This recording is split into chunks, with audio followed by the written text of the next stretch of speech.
All right, here we are for part 2. Going to be looking at black, red, and green commons and uncommons sorted by mana value within those rarities. First up in black is Astronaut's Intervention, single black for an instant. Until end of turn, target creature gets +2/+0 and gains when this creature dies or is put into exile from the battlefield. Return it to its owner's hand. Oh, so close to being awesome, right? It's just like these type of effects, I think, have crept up on us a little bit. Consistently great. Well, when they come back to the battlefield. When they come back to the battlefield, yeah. I kept Yeah. looking at this and being like, oh, maybe no. Oh, but maybe you could. No. It just. Yep. But the reason these effects are good is when it goes back to the battlefield, you immediately get some sort of ETP effect. Mm-hmm. You get such a huge tempo advantage by not having to spend mana on the card. But in their defense, they can't do that here because of prototype. You cannot you can't pay the cheap prototype cost, have the thing die, and then come back as the giant monster. But all that's to say is this card is not good. Yeah, worth noting, it does cheat on prototype. It does the thing where it exiles it and then you put it back to your hand, even if not a prototype. It cheats on Unearth. Yes, sorry. Yes. But yeah, I can't just like you. I just like Unearth is not this like value. At the end of the day, all that's doing is just drawing you a creature card. Like Unearth is not this wild value engine where you're not actually getting a 2-for-1 from that. Right. Yeah. Yeah. I think it's more of we haven't quite said it straight up, but it is more of an aggressive mechanic. Exactly. Well, yeah. I mean, yes, because you can only Unearth as a sorcery, so that means you can only do it on your turn, then gets haste you attack. So I have it at a D. I think so too. Yeah, I think this might trick some people into playing it, but I don't think it's particularly good. Yeah.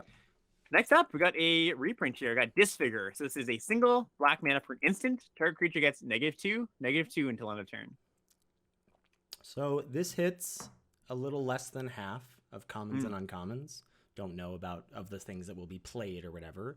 And that's taking into account, as what we did in the crash course, was took into account prototypes twice. So counted them as their large size and counted them as their small size. I think that this is fine, not great. Like these shock, whatever the shock variants, the dead weights, the cheap ways to deal with small creatures in value of those cards vary from set to set. Yep. I have this currently at a C+. Again, diminishing returns for these effects, but I have the first copy at a C+. Yeah, that's exactly where I would put it too. Like sometimes it's excellent, just against the cheap creature deck. You can run multiple copies.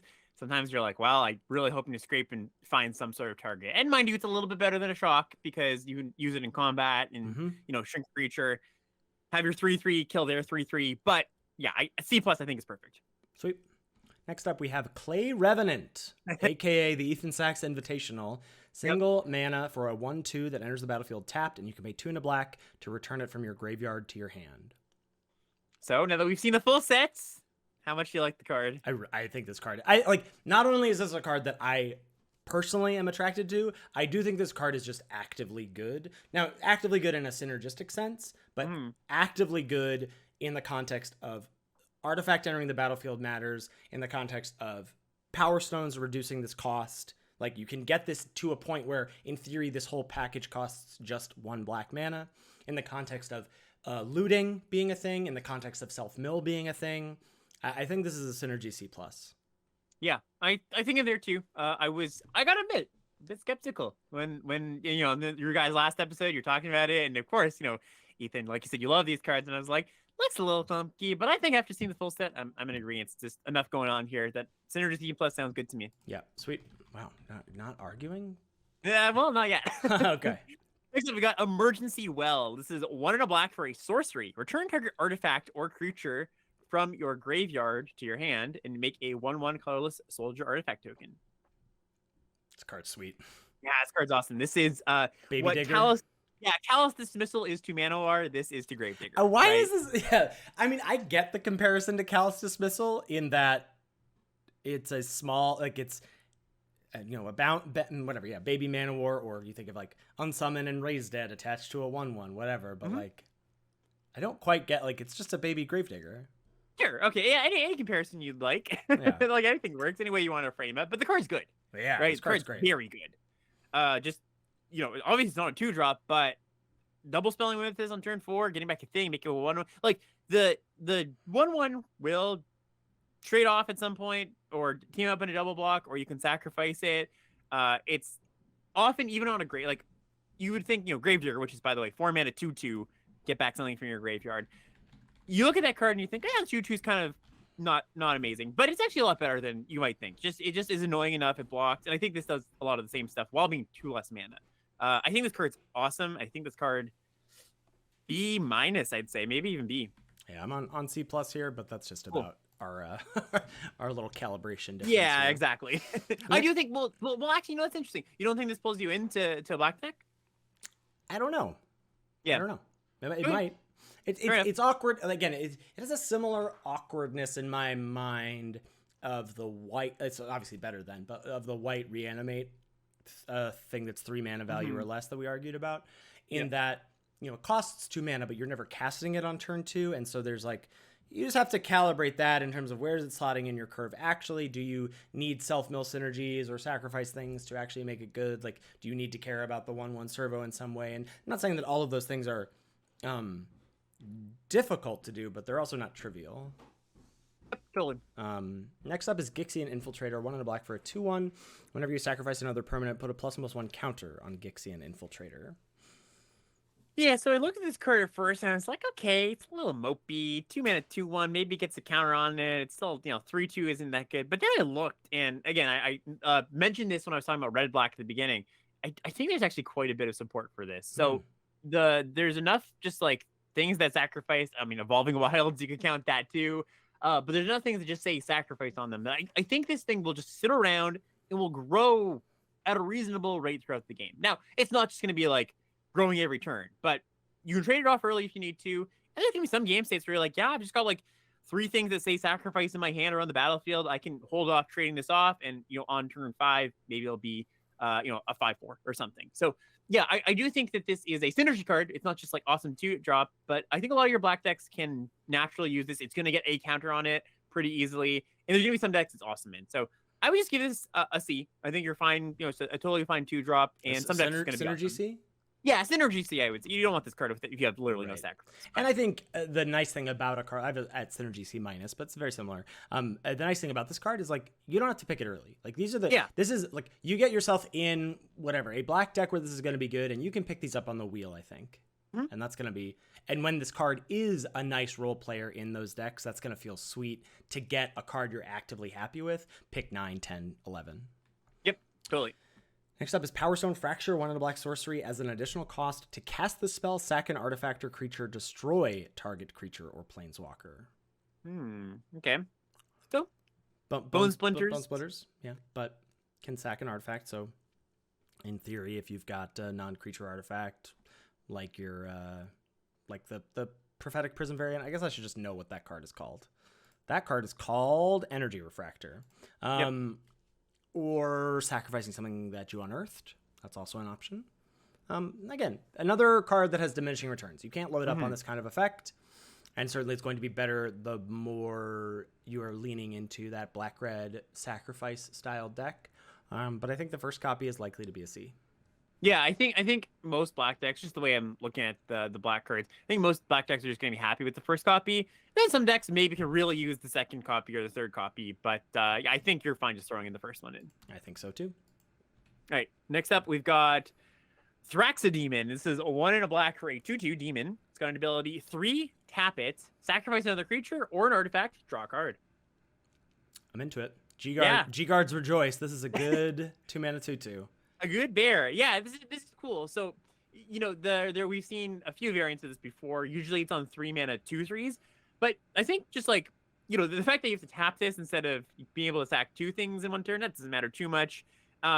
Just being like a sacrifice enabler, being able to just like have a 2-drop in late game that you top deck and you're like, wow, now I just like start cashing in my trinkety stuff or start blocking and sacking. I think it just does enough stuff. I would be pretty happy. Like, this is a lot of what black wants to do in this set. It just wants to sacrifice stuff. It just wants to grind. There's so much trinkety stuff going on in black, so many foddery things. So I think I'm going to start this like a C+. Yeah, I think that's fair. I had it at C, but I'm in for C+ here as well. Cool. Next up is Dredging Claw. 2 mana for an artifact equipment. Equipped creature gets +1/+0 and has Menace. It has an equipped cost of 1 and a black, and whenever a creature enters the battlefield from your graveyard, you may attach Dredging Claw to it. So the idea, I guess, is that this makes your unearthed cards tough to be chumped. Right. Your opponent's already pretty unincentivized to block your unearthed creatures. So I don't know if you need other ways to do that, especially when they come at this clunky cost. And if we're looking at 2 mana equipment that costs 2 to equip that can be reduced by Power Stones, I much prefer the +1/+0 and flying to this. Right.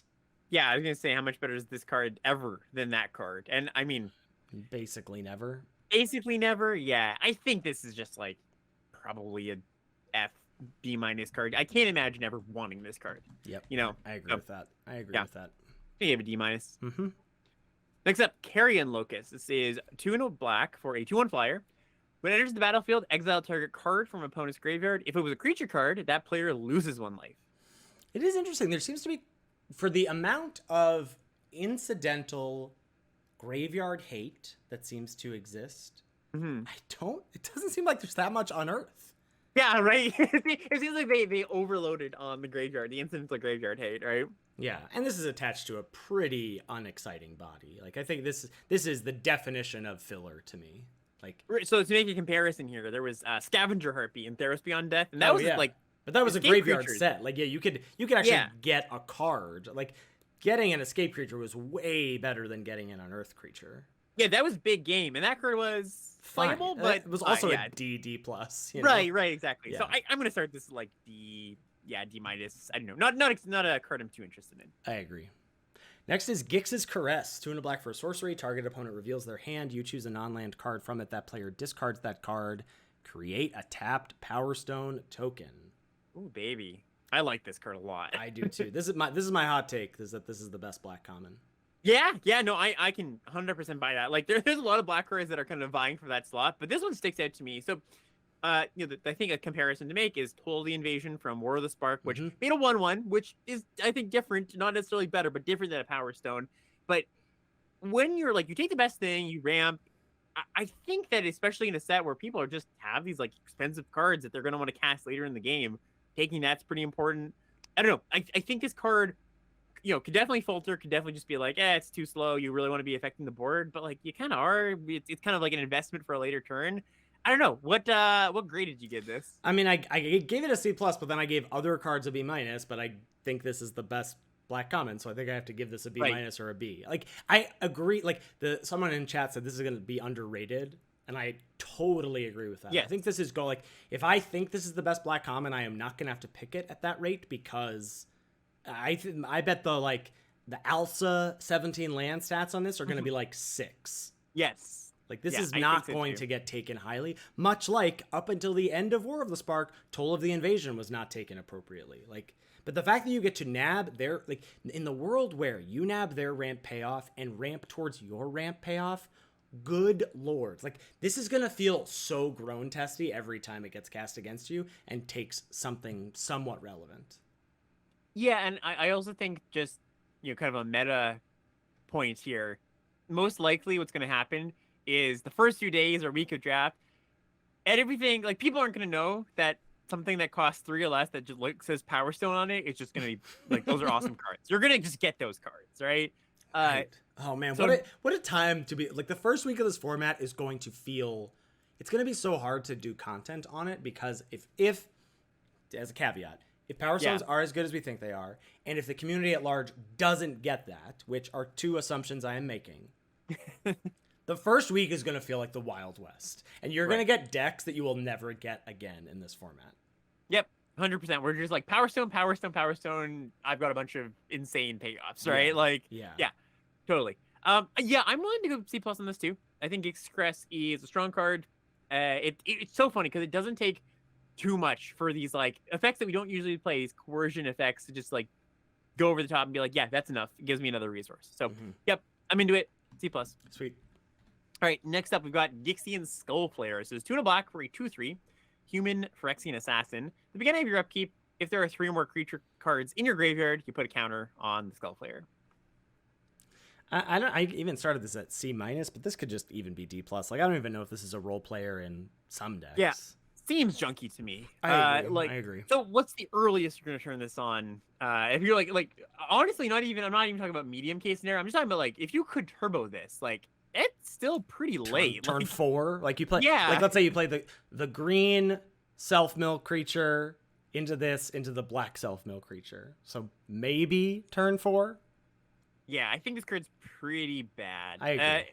In the late game, you top deck it, you're like, your opponent's like, okay, it's like a card that I have to consider dealing with maybe at some point. But yeah, I'm just going to give this a D. Yeah. D- maybe. I'm in for that.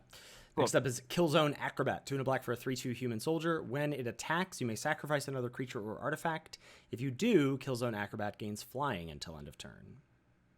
Okay, so what's the important part about this card? Free sack outlet. Ding, ding, ding. Exactly. I got it right. Now, it is interesting. So in that some sack outlets that we'll see. So there's a red one that costs 1. There's the black one we looked at, the 2-drop that costs 3.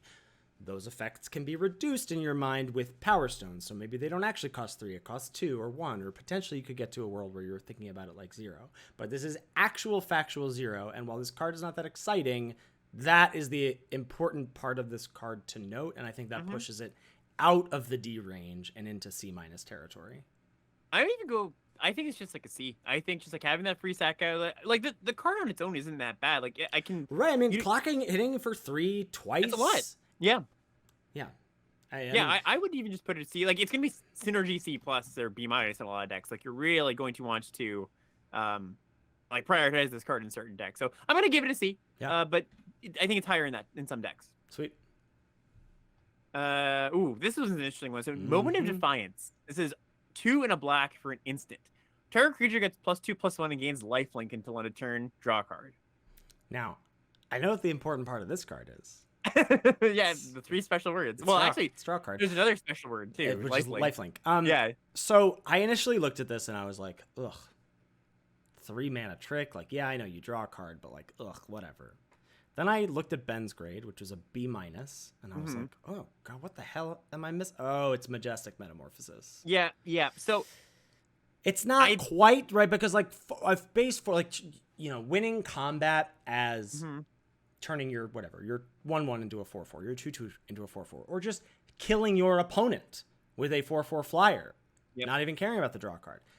But the thing that this card can do that can't is gain you life. And in the work, like I was just imagining like when you're like, let's say, so Alex goes turn 2, 2-drop, I go turn 2, 2-drop, Alex goes turn 3, play a land, attack, and he has a swamp as one of his 3 lands.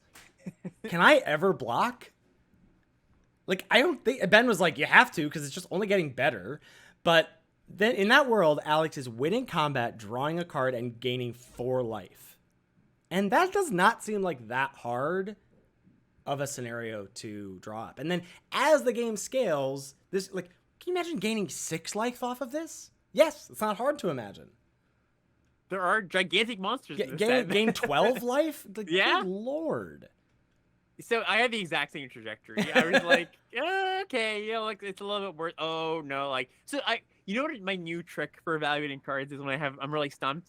I literally just like imagine a board state and imagine me drawing this card per turn. And I imagine that I'm like, oh, this card's just great. Like I just any like yes, it's perfect if there's like a perfect combat lines up. But imagine you just have like your stupid little 1/2 clay thing that comes back from the graveyard. You send that in, they're like, all right, block. You gain 3, you trade it off, your thing goes to the graveyard, you draw a card. Like, I think there's a lot of situations this card's great in. Right, so someone's saying, like, it doesn't make your 2-1 win against a 2/2. Sure. Yes, that's not just someone, that's Jason. It doesn't make your 2-1 trade against a 2/2, but sure, then you just draw a card, trade, gain 4 life. Yep. Whew. Yeah, this card is great. Yeah. B-? Yeah, I'm on B-. I'm on B- for a moment. Okay, like nice, a little spicy grid there. And weirdly, this did not make my top 3. Yeah, Black's good. Black is busted. Black is busted. Okay, next up is Ravenous Gigamole. 3 and a black for a 2/3 mole horror. When it enters the battlefield, mill 3 cards. You may put a creature card from among the cards milled this way into your hand. If you don't, put a +1/+1 counter on Ravenous Gigamole. Well, best name and creature type in the set, I think. But what do you think of the card? I don't like this card that much, to be honest. Like I initially graded it as a C plus. Like so whatever. So it's a 4-mana 2/3 quote unquote Gravedigger, though that's not quite what it is. Yeah, it's like way closer to not that, right? It's really like you said before. Look at the top 3, right? That's kind of what it is. But look at the top 3 and draw a creature from among them. Yeah.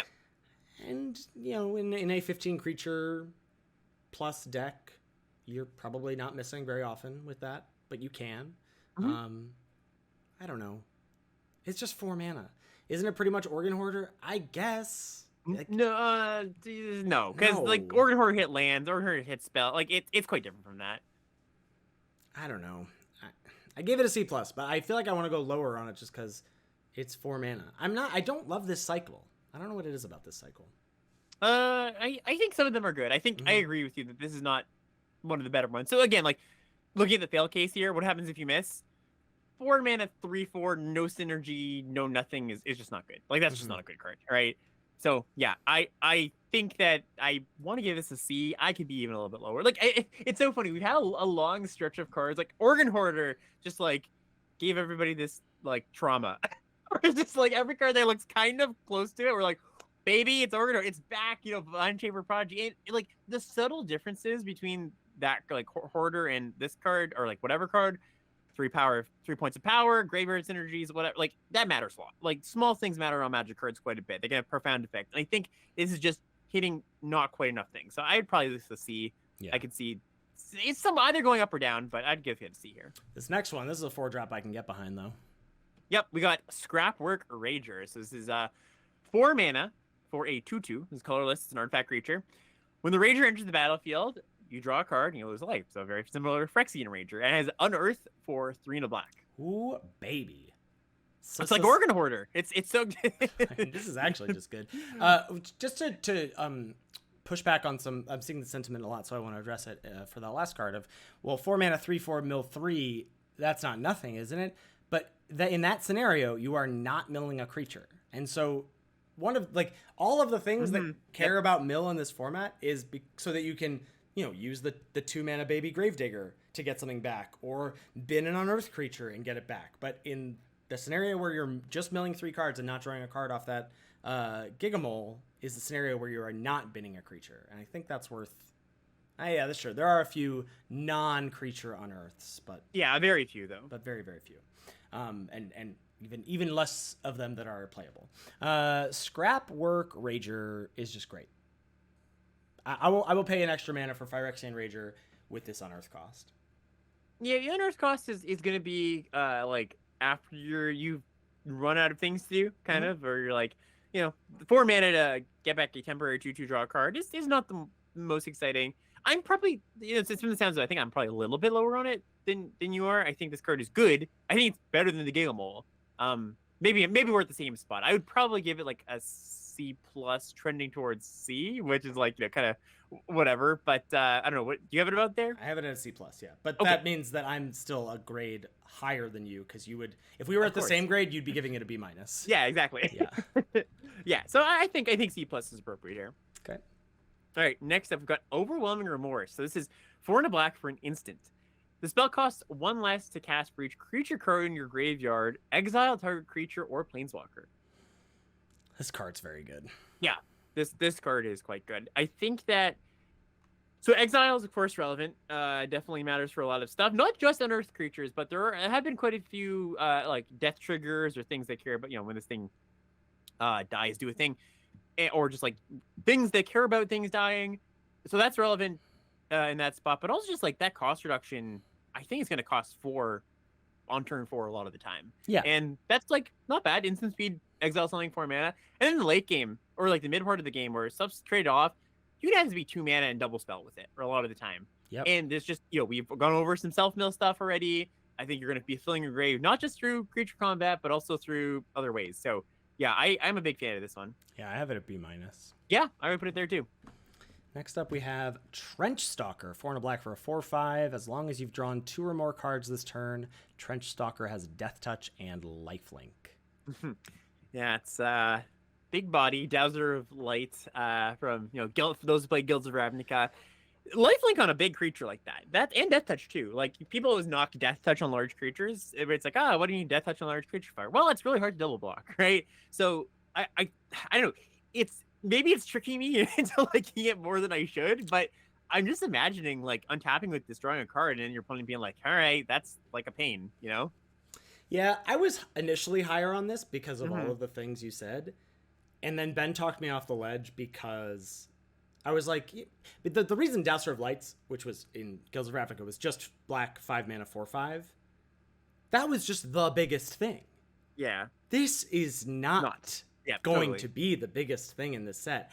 Yep. And when you get to the 5 mana things that can't be cast with Power Stones, I think it really takes a big knock against that. So yes, you're right. Like, cool, like triggering this, but just like putting something in the D plus range, or having it be out of that range. Am I happy with this in my deck? I think at the end of the day, the answer is no. So that's why I have it at D plus. Yeah, I think that if this was just had Death Touch Lifelink on your turn, let's just say, I think it's a pretty good card, and I think it's not that hard to enable that.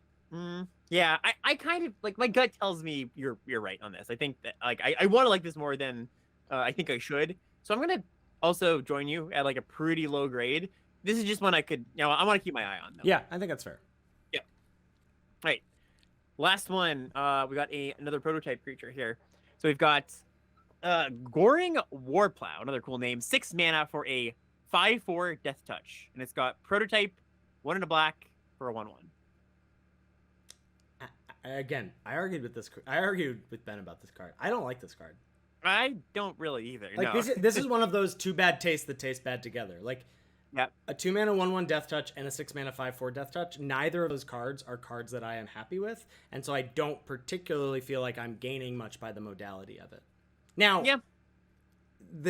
if 2 mana 1/1 Death Touch is a card I'm happy with, this gets a huge bump. If I do want that kind of cheap way to hold the ground against large monsters, then I will change my evaluation of this card. But for now, I have this in filler. Yeah, I think so too, which is like D plus range. Yep, exactly. Cool. All right, our first uncommon. Man, this is so funny. It's always surprising to me the cards that we're lockstep on and the cards that we disagree on. It's just a beautiful surprise. First black uncommon is Dreams of Steel and Oil. Single black for a sorcery. Target opponent reveals their hand. You choose an artifact or creature card from it. Then choose an artifact or creature card from their graveyard. Exile the chosen cards. Yeah, so it's kind of funny. After we just had the Dominaria open this last week in the original Dominaria open. Divest. I think after revisiting, I'm kind of a divest believer. I don't know if I was before. But maybe it's just because we were playing Seal, but like I was more happy and annoyed with that card than I remember being. And this card is that, but a little bit better. I don't know. I tend to be higher on hand disruption than I think the average player. I just like the take something from your opponent's hand. I know a lot of really good players. I was talking to Simon Nielsen yesterday, who's Worlds player, drafted at Worlds, and he was saying his team was pretty high on Pilfer as a card. Just like thought it was an underrated card, and I kind of am on that same wavelength. I think that just like the information you get from seeing your opponent's hand is pretty big. This being 1 mana is pretty big. So I'm not trying to sell this card as like awesome or anything, but I think a lot of people think of these as like more constructed cards and sideboard cards. I think it's like a fine main deck card though. And I think that Exile is relevant in the times when you do nab. I'm thinking back to in Eldraine when you got to snag a card from their hand and the card that was on an adventure. You didn't want to main deck that card, but I think it's certainly a strong sideboard card, and I agree with you. I think I could see main decking it because, again, like we've been talking about with, the counter an artifact or creature or counter, this it's gonna be most of their deck is artifacts or creatures, And like exiling also just means they can't like Gravedigger buy back, or it doesn't add to any of their graveyard synergies that they might have. So where are you at on this? I think I'm just going to give it to the C. I think it's a solid playable. Sweet. Cool. Next up, our next uncommon is Gnawing Vermin. Single black mana for a 1/1. It's a rat. When Gnawing Vermin enters the battlefield, target player mills 2 cards, and then when it dies, target creature you don't control gets -1/-1 until end of turn. So sort of whatever, pestilence. Shambling. Yeah, shambling gas with yeah. some self-mill. Fine, C minus. Yeah, the treasure buyout on Shambling Gas was a pretty Yeah. big part of the card. This, obviously it's supposed to fill your graveyard for whatever black cards care about that, which is nice some amount of the time. It really, this is kind of like the shock / disfigure or thing where it's like, well, if there's decks in the format that are prevalent that are really have a tough time versus this card, it's going to be pretty good. If it's just like too small ball, it's not going to be very good. So I'm just going to give this a C because it can kind of go either way. It's a reasonable card. We've played this card before, and the self-mill is kind of nice. Yep. Next is an oldie but a goodie. Go for the throat. 1 in a black instant. Destroy target non-artifact creature. Says you're going to play this all the time. Sure, there's going to be some times where you need to kill the big bad thing, and this doesn't do that. But otherwise, this is just hyper efficient. I have it at B minus. Yeah, this is like, WotC's favorite thing to do. They're like, oh, cheap efficient removal, except where it's in this set, it's like always the joke is that. And I think that, I completely agree. It's going to kill most stuff. Gets 2-for-1s in combat and stuff like that. Great, B+. Yeah. For folks asking, since we're back to this card, in terms of commons or uncommons, 2/3 are non-artifact. Yeah, which is solid. Yeah. Yep. Next up, this card is just funny to me. Thran Vigil. It's 1 in a black for an enchantment. Whenever 1 or more artifacts and/or creatures leave your graveyard during your turn, put a +1/+1 counter on target creature you control. F. Yeah, this card's really bad. So you gotta paint the picture of what these black decks look like, where you're grinding. We've already talked about some stuff. You're buying stuff back, and it's like, okay, there's a little bit of that going on, but your payoff is like, all right, incrementally grow my creature a little bit. Like it's just not what you want, right? It's even if you get this off twice or 3 times, like you have to. That's the minimum for this card to be decent. And if you don't have that, it's just like even then, it's just like an aura that you had to jump through so many hoops for. Yeah. This card's I'm horrible. very comfortable giving this an F. Yeah. Okay. Next is it works with Unearthed, but sure.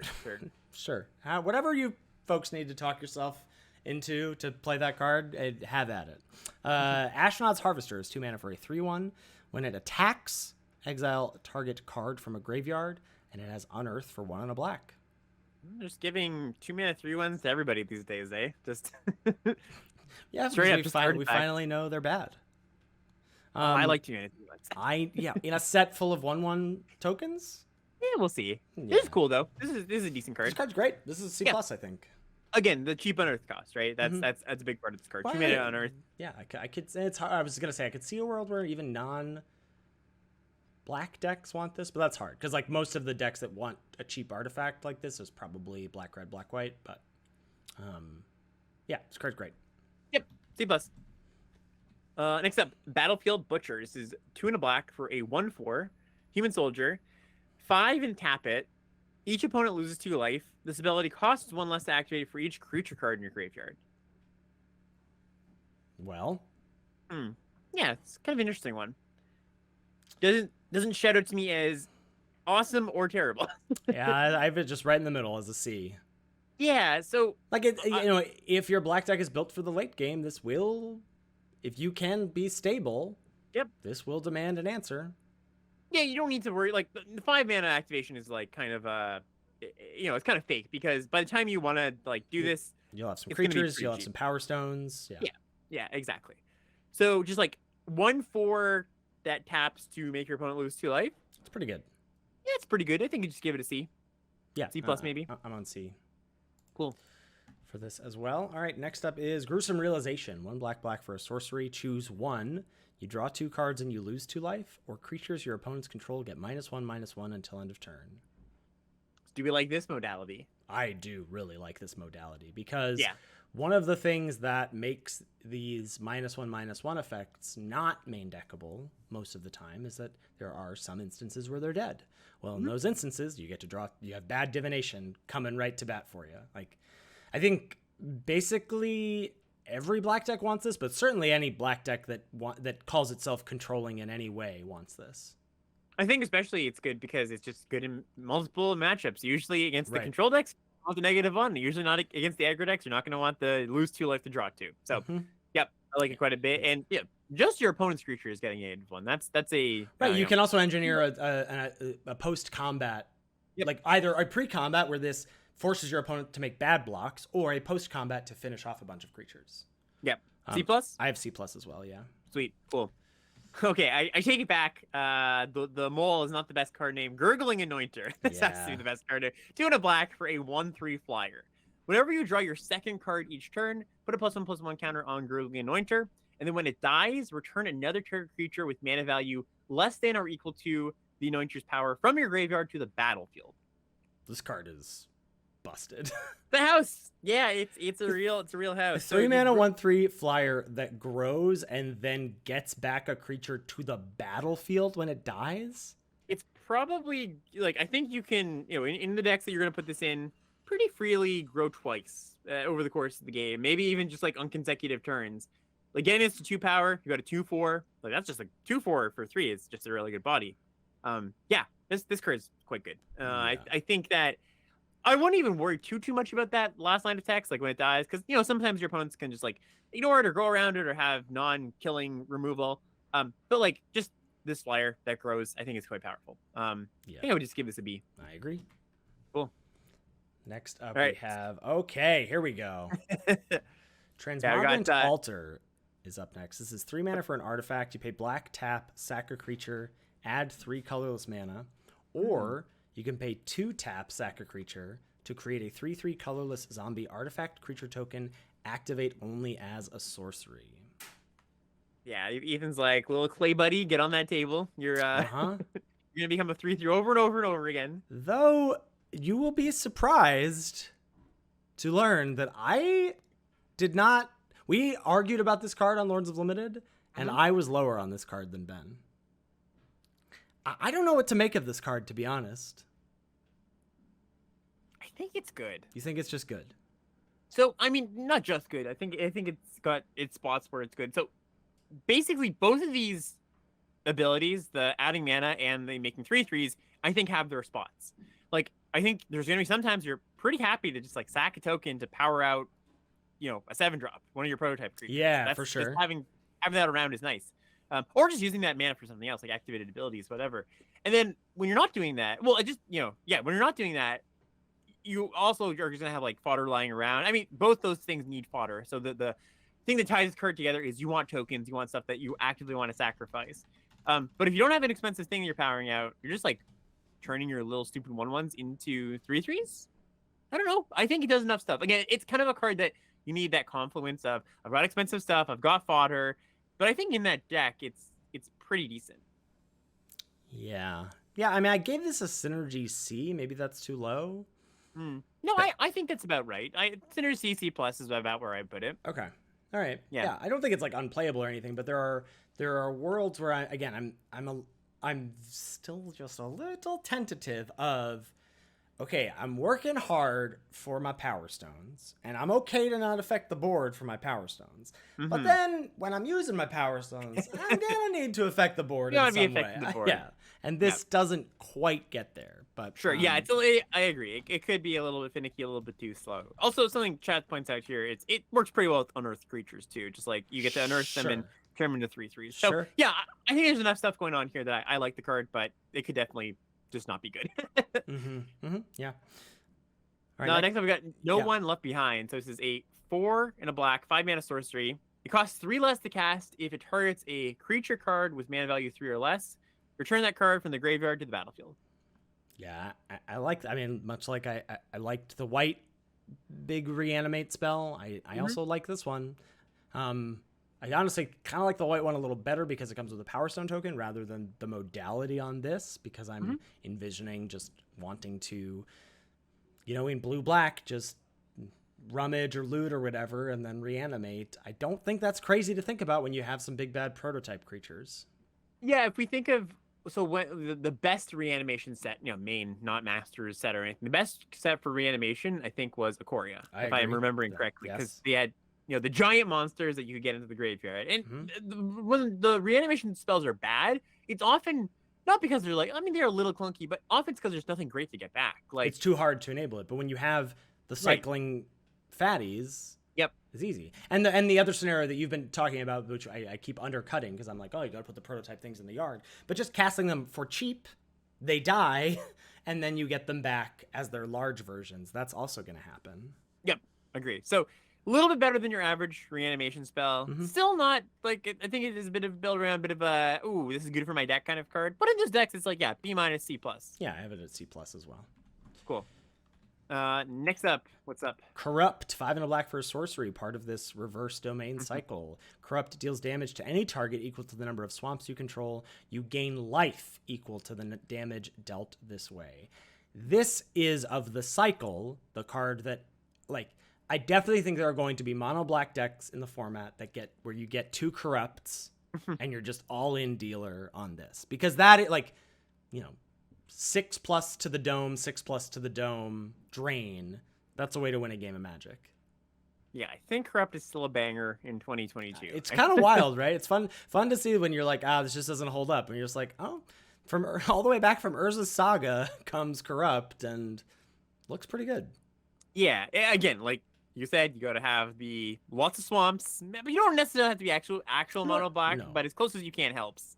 So what are you happy with on the number? Probably 4, right? For this is like which I think pushes you, much like I was for an Eldraine, like in Eldraine to be happy with Adamant, to be happy with the hybrid cards when they didn't touch both of your colors, you needed to be like 12, honestly 13 minimum. So if you're a 2-color deck, I think you want to be like 13-4, 13-5 is your mana split for this. But I gotta say, like, if I think this is a build around in my mind. Like, I think if I see this, sure, it makes me push towards heavy black, but honestly, I would like to be mono black with this. So one thing I should shout out, this is for tomorrow's review, is in the sheet of artifacts, the mystical archives, there is Elsewhere Flask, which is a 2-mana artifact that enters the battlefield, draws you a card, and makes all of your lands the type of your choice for the turn. So this cycle, Corrupt, you can Corrupt for as many lands as you have. All the cards in this cycle work with that card. Now, that's not going to come up every time, but it's worth noting if you are considering this like build around a card you want to pick up. That's cute. Yeah. So I have this at build around B-. Cool. Yep, I'm in for that. Sweet. All right. Next up, we've got Disciple of Gix. This is our last black card. So this is 4 black for a 4/4. Human Phyrexian. When it enters the battlefield, you search the library for up to 3 artifact cards and put them in your graveyard and shuffle. I really like this card. Yeah, so you're hoping to put unearthed creatures, that little clay guy, the clay revenant, yeah, clay. That's what it's called. Or just you've got one of the many grave diggers that exist in the format, and you just go and bin a good artifact creature, and then you go rebuy it. And I mean, I said this last week or 2 weeks ago on the pod, that this reminds me of Phantom Carriage from Midnight Hunt. Yeah. And that card was fine. But I think the 3, if you get the full 3 and it's 3 pieces of value, that's huge. And so I think this has potentially some synergy or build around life to it, right? You're not just jamming this in any black deck, but in the worlds where this is gaining you 3 pieces of cardboard, that's huge. Yeah, I often think, how bad do I feel when my opponent plays this card? And your opponent plays this on 6, you're like, ugh. Well, it's just they play it and you go, what are you gonna get? Yeah, you're just like, they're like, because especially like playing Dominaria Seal this weekend, like when your opponent casts Final Parting, you're like, what are you binning? Yeah, and they're like, just a swamp, and you're like, okay, fine. But if it's like that the 5/4 that they can recur, you're like, gosh, what am I like they've been a Multani or something, right? Yeah, must be nice.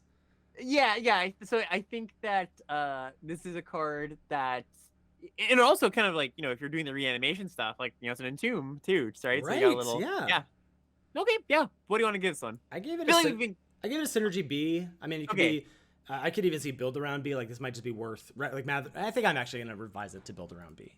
Yeah, I think so too. I feel I was like, we're giving a lot of C pluses in these uncommons. Maybe we should spread out the grades a little bit. But I agree. I think this is around that range. Sweet. All right, moving on to red. It's gonna take us to Goblin Blast Runner. Aggressive red 1-drops, Alex. Baby. Red mana for a 1/2, gets +2/+0, and has menace as long as you sacrificed a permanent this turn. This does not stack, correct? It's not No. for each. It's just if you did it, it's a 3/2 for the turn. Yeah, I think that'd be pretty absurd if it did, but it's already pretty good. Like really? 3 power. Oh, so 3 power on your 1-drop with in the right deck, of course. You gotta give that caveat. That's a lot. And menace means it's not just gonna get like traded off with the 2-drop easily. It's a bit of a build around 1-drop. I think that again, like if you just do a scryfall search of like sacrifice, there's enough stuff in the set that I think cards like this existing, these cards can exist and be good. Basically, the cards that care about when you sacrifice a thing. This card is terrible, obviously, if you can't ever sacrifice a thing. But I think if you have like 7, 8, 9 things to sacrifice, which isn't incredibly hard, especially there's things that repeatedly sacrifice, I think this is a good 1-drop. So do you think there's going to be, because I've been, as I often do, thinking about these sacrifice decks as more grindy. Mm-hmm. Do you think that there's going to be 2 like red-black sack decks? Like one that's a little bit more attrition-based and value-based, and one that's a bit more Goblin Blast Runner, like Blast Runner plus we'll get to the Pendragon Strongbull, or what is it called? Yeah, I think that's right. The Pendragon Strongbull, the 2/3 that pays 1 to sack a thing, pings your opponent, grows. Yep. So we think we have 2 versions of this deck. I think what you're looking for is probably black-white, right? I think that the red deck's just like more aggressive, the white deck's a little more grindy. I think you could probably end up splashing some of the red cards, or splashing some of the white cards, but I think the red cards are pretty aggressive pointed, and a lot of the black cards can be like we had that sack outlet 3-drop that gains flying, right? Like that's pretty aggressive pointed too. Sure. So yeah, I would categorize red-black as pretty aggressive. Okay, so where we got synergy like C+ here? Yeah, I think synergy C+. It's somebody in chat says, well, they stack if you have multiples, which is true. These are pretty good at multiples too. Yeah, right. And again, like some comment, this feels like a catch-em-all. That's one deck should want these. Yeah, like the thing is, this doesn't have to attack for 3 every single turn either. Like just imagine having like 3 of these, you get them on the battlefield at some point, and like your opponent has to like worry. Okay, well if they sack a thing, I mean maybe you just had it sitting on the battlefield. It's just like, well, they can sack a thing, but they also have to worry. Well, what if they just draw something that makes them sack a thing, or lets them sack a thing? That's a lot of damage out of nowhere, right? So yeah, I think this card is decent. All right. Next up, we have Bitter Reunion. What is this card? This is a Tormenting Voice variant. So this is 1 in a red for an enchantment. When it enters the battlefield, you may discard a card. If you do, draw 2 cards. Also got an ability, 1, sacrifice Bitter Reunion. No, sacrifice. Creatures you control gain haste until end of turn. Interesting. So, Tormenting Voice variant, right? Just strictly better because it's sorcery speed. Rummage, but then has this little gravy upside. I don't quite know how to evaluate this. I think this card's really well positioned in this format. I think this might be one of the better Tormenting Voices we had. Okay, so obviously it's a thing to put your own Earth cards in the graveyard. You don't feel like you're just like pitching a land. You're actually getting a little bit of value out of it. You've got the sacrifice card that things that care about sacrifice. You sacrifice this. It's pretty good for reanimation too, right? Discard your stuff. Your reanimator gets haste when you reanimate it on a future turn, potentially. Sure, yeah. I think it just looks like a lot of really good small stuff. Well, just being like the draw 2 or pitch 1, discard 1. Sorry, pitch 1, discard 2, just being a pretty good effect in a format with graveyard stuff. Pitch 1, discard 2. So discard 3 total. Whatever I said. Yeah, I think even on my 3rd try, I didn't get it right. So, yeah. So where are you at on this card? So I think most red decks are going to I don't want to say all the red decks are just like, yeah, first copy gets in, but I think if you have any sacrifice synergy, if you have any unearth synergy, you are doing the big go over the top things, I think this is going to be a pretty solid card. So it's still going to be like a C, maybe bordering on C+ in the right deck, but better than your average Tormenting Voice. This is a good question. Does Goblin have to see this sacrificed? No. Yeah, weird. That's +2/+0 as long as you sacrificed a permanent this turn. It doesn't have to be on the battlefield when the permanent is sacrificed. Yeah. I'm not sure in what world that would be relevant with this card in particular, but no, it does not have to be on the battlefield. Well, if you draw it off this card, right?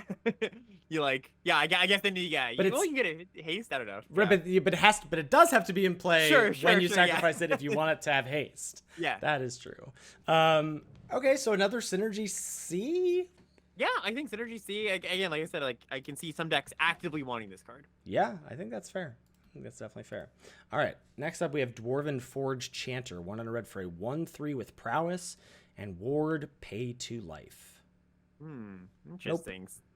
Yeah. I go, interesting. Interesting is, I don't know, who are you trying to bait and switch here? Well, Ethan's just cutting to the chase here. Yeah, I think generally this slot is not very good. The 2-mana 1/3 prowess, it's like hard to block, but also not a lot of damage output. Ward 2 is nice, but yeah, I think this is just going to be a D. I agree. Next I've got Mishra's Domination. So this is 1 red for an aura. Enchant creature. As long as you control the enchanted creature, it gets +2/+2. Otherwise, it can't block. I mean, this is not a card that I will ever be casting, but you can tell me if I'm wrong. Yeah, I think this is like a nice bit of modality. It's you're hyper. Like I do think mono red deck could come together in this set. I think enough of the red cards are good at common, and this is the type of card you put it on your goblin, and it's just like, all right, it's a lot of power, or you lock down one or make one thing not block, and your menace creatures get in. So it's definitely not a card you're just gonna put in every deck, but keep your eye out for it. If you're a super aggressive deck, really low to the ground, it's like a fine filler card. So general D, but keep your eye out for it in the right spot. I'm in for D- here on the domination. Yep. All right, 2 mana 3/1s Rejoice. We have Rock Hunter, 1 on red for a 3/1 with reach. Plus, it is a soldier. Yeah, so let's come around to this 3/1 for 2 conversation again. So I think I agree with your sentiment of like, oh, it's kind of awkward against like tokens and stuff. But generally, the way red decks play out is like you play some cheap creatures early, like really cheap high power creatures, and you get stuff out of the way. Yeah, it's annoying if your opponent plays a token maker or something, but that's how the red decks operate, just in most formats. You play some cheap stuff, you kill the stuff. It doesn't really matter what they play. You just want high power creatures. So I do like this card. I do just like 2 mana, 3 power creature in red. And it's a soldier 2 for what that's worth. Is it awesome? No, but I think it's an acceptable 2-drop. Okay. So where this is like, sure. This seems like filler to me. Like, yeah, you put this in decks, and it's actually like this. I mean, you look at a 2 mana 3/1 with reach, and you think, oh, I can attack with this. I look at a 2 mana 3/1 with reach, and I go, this block's great. I think it's solid. I think it's a C. I think just like you're gonna be happy in your red decks with this card. I gave it. You just want high power creatures. Yeah, I gave this a D+. I think you were knocking white as being the worst color. I think red has one banger of a common, and then the rest of what red is doing at common looks quite unexciting to me. But I'm excited for a few of the cards coming up, so we'll see. Maybe you'll talk me up here. Yeah. Okay. What's next? Whirling Strike, 1 on a red for an instant. Target creature gets +2/+0 and gains first strike and trample until end of turn. I mean, this is one of the cards that excites me. I think this card's quite good. Yeah, I mean, certainly Rock Hunter and Whirling Strike are best friends. Good friends, right? Yeah. So in the 1-drop Goblin is also pretty good friends with this thing. They've got to double block it. Anytime your trick gives trample, that's something to make note of. And this also just wins every combat pretty much. And not everyone, but a lot of the. It's hard to imagine it not, and also can play it on blocks in the pinch where you need it to. So it sort of gets the bump that Run Amok can't give. Yep, exactly. Creatures. Yeah, I have the first copy at a C, and honestly, this probably doesn't get diminishing returns because in the decks that want Run Amok want as many copies of Run Amok as you can get your hands on, and I assume the same is going to be true for this card. Yep, totally agree. All right, next up we got Scrap Work Mutt. So this is a 2-mana artifact, 2/1. When it enters the battlefield, you may discard a card. If you do, you draw a card. I got it right that time. And it's got Unearth for 1 on a red. If you discard a card, you can discard a card. Yeah. I initially didn't love this, but this did crack my top 3. Yeah, I think this card's good. Yeah. I think it's just like super solid, good at multiple points in the game, enables some synergies, is an artifact, cheap Unearth, just checks a lot of boxes here. I agree. Yeah. You at C+ here? Yep, yeah. I'm a C+ here. Okay. Next up is Conscripted Infantry, 2 in a red for a 3/1 human soldier, and when it dies, you make a 1/1 colorless soldier artifact creature token. Yeah, so this is kind of a trickier one. I'm okay rate, 3 mana 3/1. I'm less excited about. Dies into a 1/1. Yeah, it's good for your sacrifice stuff. Sort of like you don't really want to sacrifice like a 3/1 for 3. It's like you could if you wanted to. I'm like coldish on this one. I think it's a fine card, but I'd give it like in the C- range probably. I give it a C- as well. I kept looking at it and being like, I want to like this card. I like, Deathbloom Thallid, but the one toughness difference there is hard to buy into. Oh, it's a good comparison. Yeah, I actually didn't make that comparison. Maybe I'm a little bit higher on it. That's funny. Maybe I'll put up to a C, but you're right. The one toughness matters. But Yeah. This next card is absolutely broken. Excavation Explosion is 2 in a red for a sorcery. Deals 3 damage to any target. Create a tapped Power Stone token.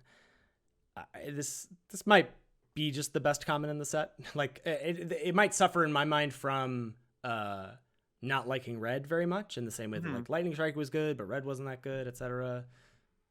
This is Igneous Inspiration. Yeah, that's what I thought of when I saw this card. Just like 3 mana sorcery at common, and then so you don't learn, but you get a Power Stone. Just imagine your opponent. You play a 3-drop. Your opponent untaps, kills your 3-drop. You just feel just defeated. You're like, the game's over. Yeah. Like, how can they possibly win? They've ramped and they killed my creature. I gave this a B+, and I don't usually give removal A-, but I think this could be an A-. I think so too. I would give it a B+ too, but yeah, I'm into this. Yeah, this card is all right. Baroque. Next up, Pendragon Strongbulls. This is 2 in a red for a 2/3. It's got an ability, 1 mana, sack an artifact. Pendragon Strongbull gets +1/+1 until end of turn and deals 1 damage to each opponent. Yeah, I mean this looks like it plays really well with your Blast Runner. Yep, I think so. It's just give something menace, like 1 mana sacrifice outlet. That's cool. Ben made a really good comparison. Now this can't sack creatures, right? Only sacks artifacts. Only artifacts. Ben made a really good comparison to Lampad of Death's Vigil with this, where he was like, the life gain didn't often matter with that, and it was just like this like little annoying clock that pinged your opponent, and this works really well with all the unearthed artifacts.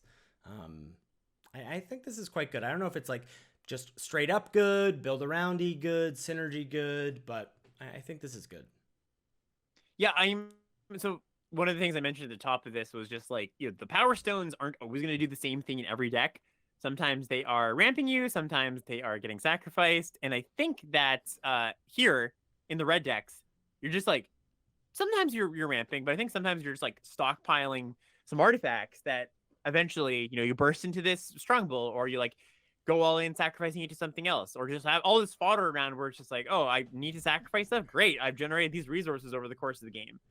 So I think just this is another card that if you're taking the Power Stone cards highly, if you're getting them, yeah, it's pretty powerful. It's better than the 3/1, I imagine, that makes a 1/1. I think that like you said, Lampad just pings, and this is also just like a hard card to block, right? Your opponent's like, okay, like right. Card of activation. Another point for my gosh, what is that card that I keep wanting to say? Prophetic Prism, Energy Refractor. Right. Yeah. I don't know. C+. C+. I'm into C+ here. Cool. Next up, we've got Raise the Ground. So this is 2 in a red for a sorcery. It can't be countered, and it says destroy target artifact. If its mana value was 1 or less, so a Power Stone or token, you draw a card. I copped out here, giving it a C. I feel much more confident that Disenchant is main deckable. Yes. I don't know how confident I feel about Race to the Ground, and it's honestly like, it's not because I think there's gonna be I feel like the bump of enchantments is so big. It's just that 2 mana instant is way different than 3 mana sorcery. Yeah, I agree with that. I think so too. Yeah, that's the biggest thing in my mind. It's gonna feel good when you just like nab a 8-drop or something like this that your opponent casts, but also feel bad when it's just sitting in your hand. I mean, and it has a True Love's Kiss was main deckable, an Eldraine thing, because like at the very least you could nab a Power Stone, or you could nab a food token and draw a card. This is gonna have a similar thing where at the very least you're gonna be able to nab a Power Stone and draw a card. I just think that's gonna feel bad a lot of the time. Can I interest you in pairing this with liquid metal coating? I love that you've already started thinking about the retro artifacts as, it's gonna be so much fun as things to consider when building your decks with these cards. So yeah, just like Strixhaven, I think it's gonna be a big part of the format. We'll get to that tomorrow, but no, I agree. I mean, you're gonna see one in every pack, right? Yep. Yeah. I am on C for Raise. Where you at? I'll cop that there too. Yeah. Let's say the conversation is what matters for this one, I think. Sure. Next up, we've got Tomoko Scrapsmith. So this is the red entry in the mill 3 cycle. 2 in a red for a 2/1 Human Artificer. When it enters the battlefield, you mill 3 cards. You can put an artifact from among those cards into your hand, and if you don't, you put a +1/+1 counter on it. So if you miss, it's a 3 mana 3/2. This is the worst of the cycle, right? I think so too. Yeah, I think it's just the card that I'm not happy about when you miss, and you're gonna have the most misses. Right, exactly. It's like both of the the columns that you're trying to check, you check the least amount of times. So yeah, I guess I don't know. Yeah, I gave this a synergy C+. I want to make this much lower now. So I just think, okay, so it's gonna a little bit hard to gauge this, but let's just say you have 10 artifacts in your deck. I think that's like a deck that has a lot of artifacts. That's about the number, right? And your chances of hitting there are like, and this is just like off the top of my head, I think it's something like it's gonna be like 60%, Okay. and that's just like not good enough. I don't think. Yeah, I think that's low. Could be off of this. Maybe you got some people in chat saying like, oh, it feels a little bit low, but I don't know. This one just strikes me as not one of the better ones. That's all. Yeah, I'll go synergy C- here. Cool. All right, next up we have Philology Chain Dancer. This is 3 in a red for a 2/4 human soldier, and you can pay 2 to have it gain double strike until end of turn. Yeah, another card that's pretty good with the +2 trample trick, but not an exciting card overall. This is filler to me. You're gonna die to this thing, just like they combo kill you with something. Sure, but at the end of the day, it's a 4-mana 2/4 common. Like this is not. This is replacement level to a fault. I think it's a D. I'm just gonna give it a D. Yeah. Mishra's Onslaught, 3 in a red for an instant. Choose one. You make 2 colorless soldier artifact tokens, or your creatures get +2/+0 until end of turn. So you're paying a mana more for modality here, because each of these effects you would expect for 3 mana. So you're paying 4 mana to have the choice. Seems like a lot. Yeah, probably a little bit too bad on either end. Even in a deck that like cares about sacrifice fodder, you can probably do better than 4 mana 2/1/1s, and there's not that many decks that like care about the trumpet blast effects, I imagine. So yeah, I'm gonna give this a D, but I could see coming up on it. Yep. Next one. So I'm excited about this one. Yeah, me too. Sibling Rivalry. This is 3 in a red for a sorcery. Gain control of target artifact or creature until end of turn. Untap it. It gains haste. You make a Power Stone token. This card's real. Yeah, I think. Okay, so you pair this with sacrifice outlets. That's the idea. I think there's enough sacrifice outlets that the steal and sack stuff will happen, and especially because there is a free outlet and a 1-mana outlet. Like you're gonna just do that some amount of the time. The fail, like sometimes you're just gonna go steal your thing on curve, get a Power Stone. I'm gonna sack that next turn, or I'm gonna ramp into a 6-drop or something. Like I think they've been toying for a while with active treasons that you don't just cast as the last card of the game. I think this one you're actually gonna cast on curve or in the first like 6 turns of the game pretty often, just to get without a sacrifice outlet, like just get that Power Stone token. Yes, exactly. Yeah. So yeah, I like this. Also, just good in a set with a lot of big things, right? This is really, really good when your opponent taps out, casts a 7-drop. So yeah. Yeah. I had this at synergy B-, but maybe maybe it just is. Maybe it doesn't even need a synergy grade. It probably does, right? Yeah, I think so. I still think it's a synergy grade. You still need some sacrifice outlets to be really happy about it, but yeah, I would put it around there too. Yeah. Oh, I was worried. You said wow, like you thought that was high. Well, I thought you were going to be lower on it. That's all. Sometimes I evaluate cards correctly. A broken clock, nice. etc. Next up is Unleash Shell. This is 3 red for an instant. It deals 5 damage to target creature or planeswalker and 2 damage to that permanent's controller. Yeah, this is a 5-mana removal spell that I'm kind of into. The 2 damage is nice. Yeah, so we had what was it? An Eldraine Searing Barrage. That card was good. Like that was just one of the better. That's a fair comparison. That dealt 3. That matters, but it didn't always deal 3. It's true, right? So getting that 2 is nice. I think this is on the spectrum of 5-mana red removal spells. It's both instant and gives you a bonus that's not just kill the thing. I think it's a totally serviceable card. I think it could, like, if the deck I'm imagining where you're like a mono red deck, bunch of cheap creatures, bunch of removal. No. There's no monocolored decks. I said that already. Of course, you already said that. My bad. Sorry. Apologies. If that kind of world exists, then this card's awesome. And if it's just like more mid-rangey red decks, it's still fine. So I give it a C. Searing Barrage was like a B-, so I can see this creeping up too. Yeah, I think that's fair. I'll move up to C. Do you think diminishing returns on this or no? Gotta be at 5 mana. Yeah, a little bit, but like you can't have 4 of them. But I'd be pretty happy with 3, as that's my 5-drop slot. Next is Mishra's Juggernaut, 5 mana for a 5/3 with trample. It attacks each combat if able, and it has unearth for 5 and a red. This is one of the first unearthed cards that I don't know if I love. Interesting, because I was initially like, but like, I think this is, we keep talking about, wait, hold on. So you like, the fact that you like the white one, the Onulet, more than this is interesting, because I think this is much better. Yeah, it could be. 6 Like, is just a lot. That was 4 to unearth. Yeah, but this can't be chumped, my guy. Yeah, this is true. so much damage. And I was initially I was knocking this because of attacks each combat if able, but like, what else are you doing with your 5/3 trampler? Trample on a Juggernaut does kind of change a little bit. Yeah. Okay, I can be talked up. And especially like, let's say you do your power, make a Power Stone on 3, cast this on 4, back this up with any removal. Okay. I think this card's good. Play it with your +2/+0 first strike. Yeah. I think this card's good. I mean, I just have it at a C, but I think this card's good. Yeah, it's also just, yeah, you know what? I'm thinking about how this plays out, and you play this on 5, sometimes on 4, if you're lucky. And if you're lucky. If it's week 1. If it's week 1. And opponent goes, all right, well, I guess I have to block that. They take 2. Comes back at some point. Yeah, I could see it happening. Yeah, for sure, Intangible. You're not loading up on this much like you're not loading up on any 5-mana play. But I think I feel like I've been knocking a lot of the, Alex and I have disagreed on a lot of the 5-mana artifacts. I've been like, I don't want to do that with my Power Stone mana. I don't want to do that with my Power Stone mana. I do want to do this, I think.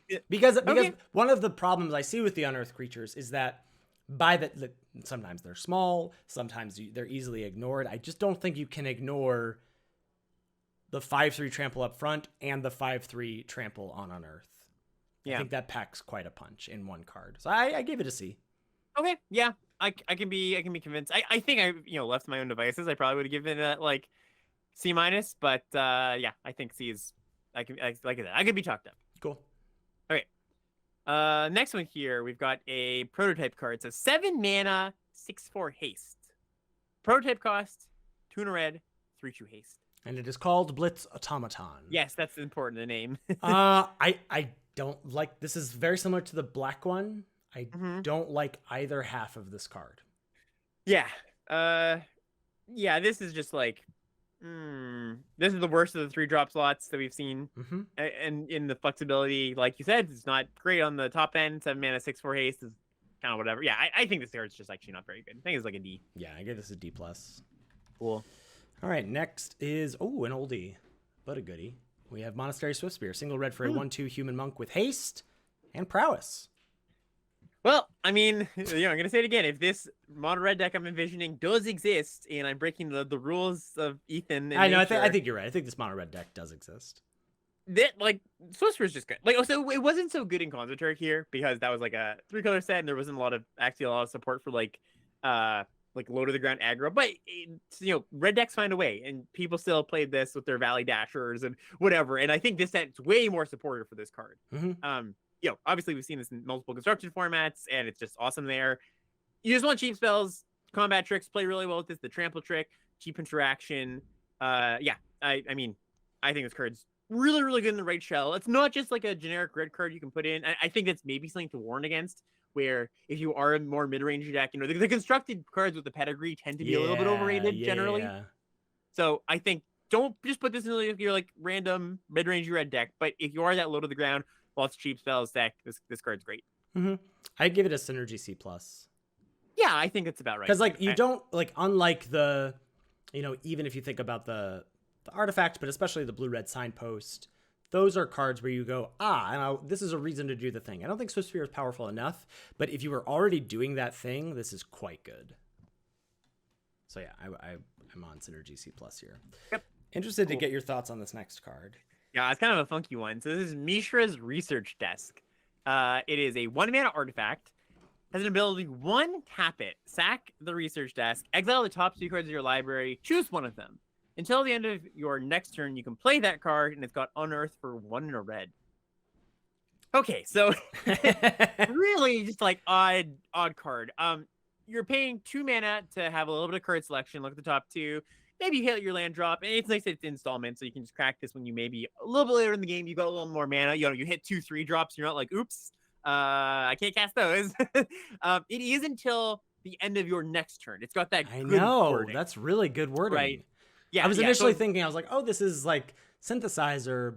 Right. But you really have to keep your curve low because that unearth, you pay 2 to unearth, you pay 1 to sack it. You're not going to have that much mana left over to cast the thing you get. But, I mean, certainly Power Stones help there for sure. But also, I just feel like this just has like gluey synergy written all over it. Even some aggressive red decks are just interested in Reckless Impulse. Mm-hmm.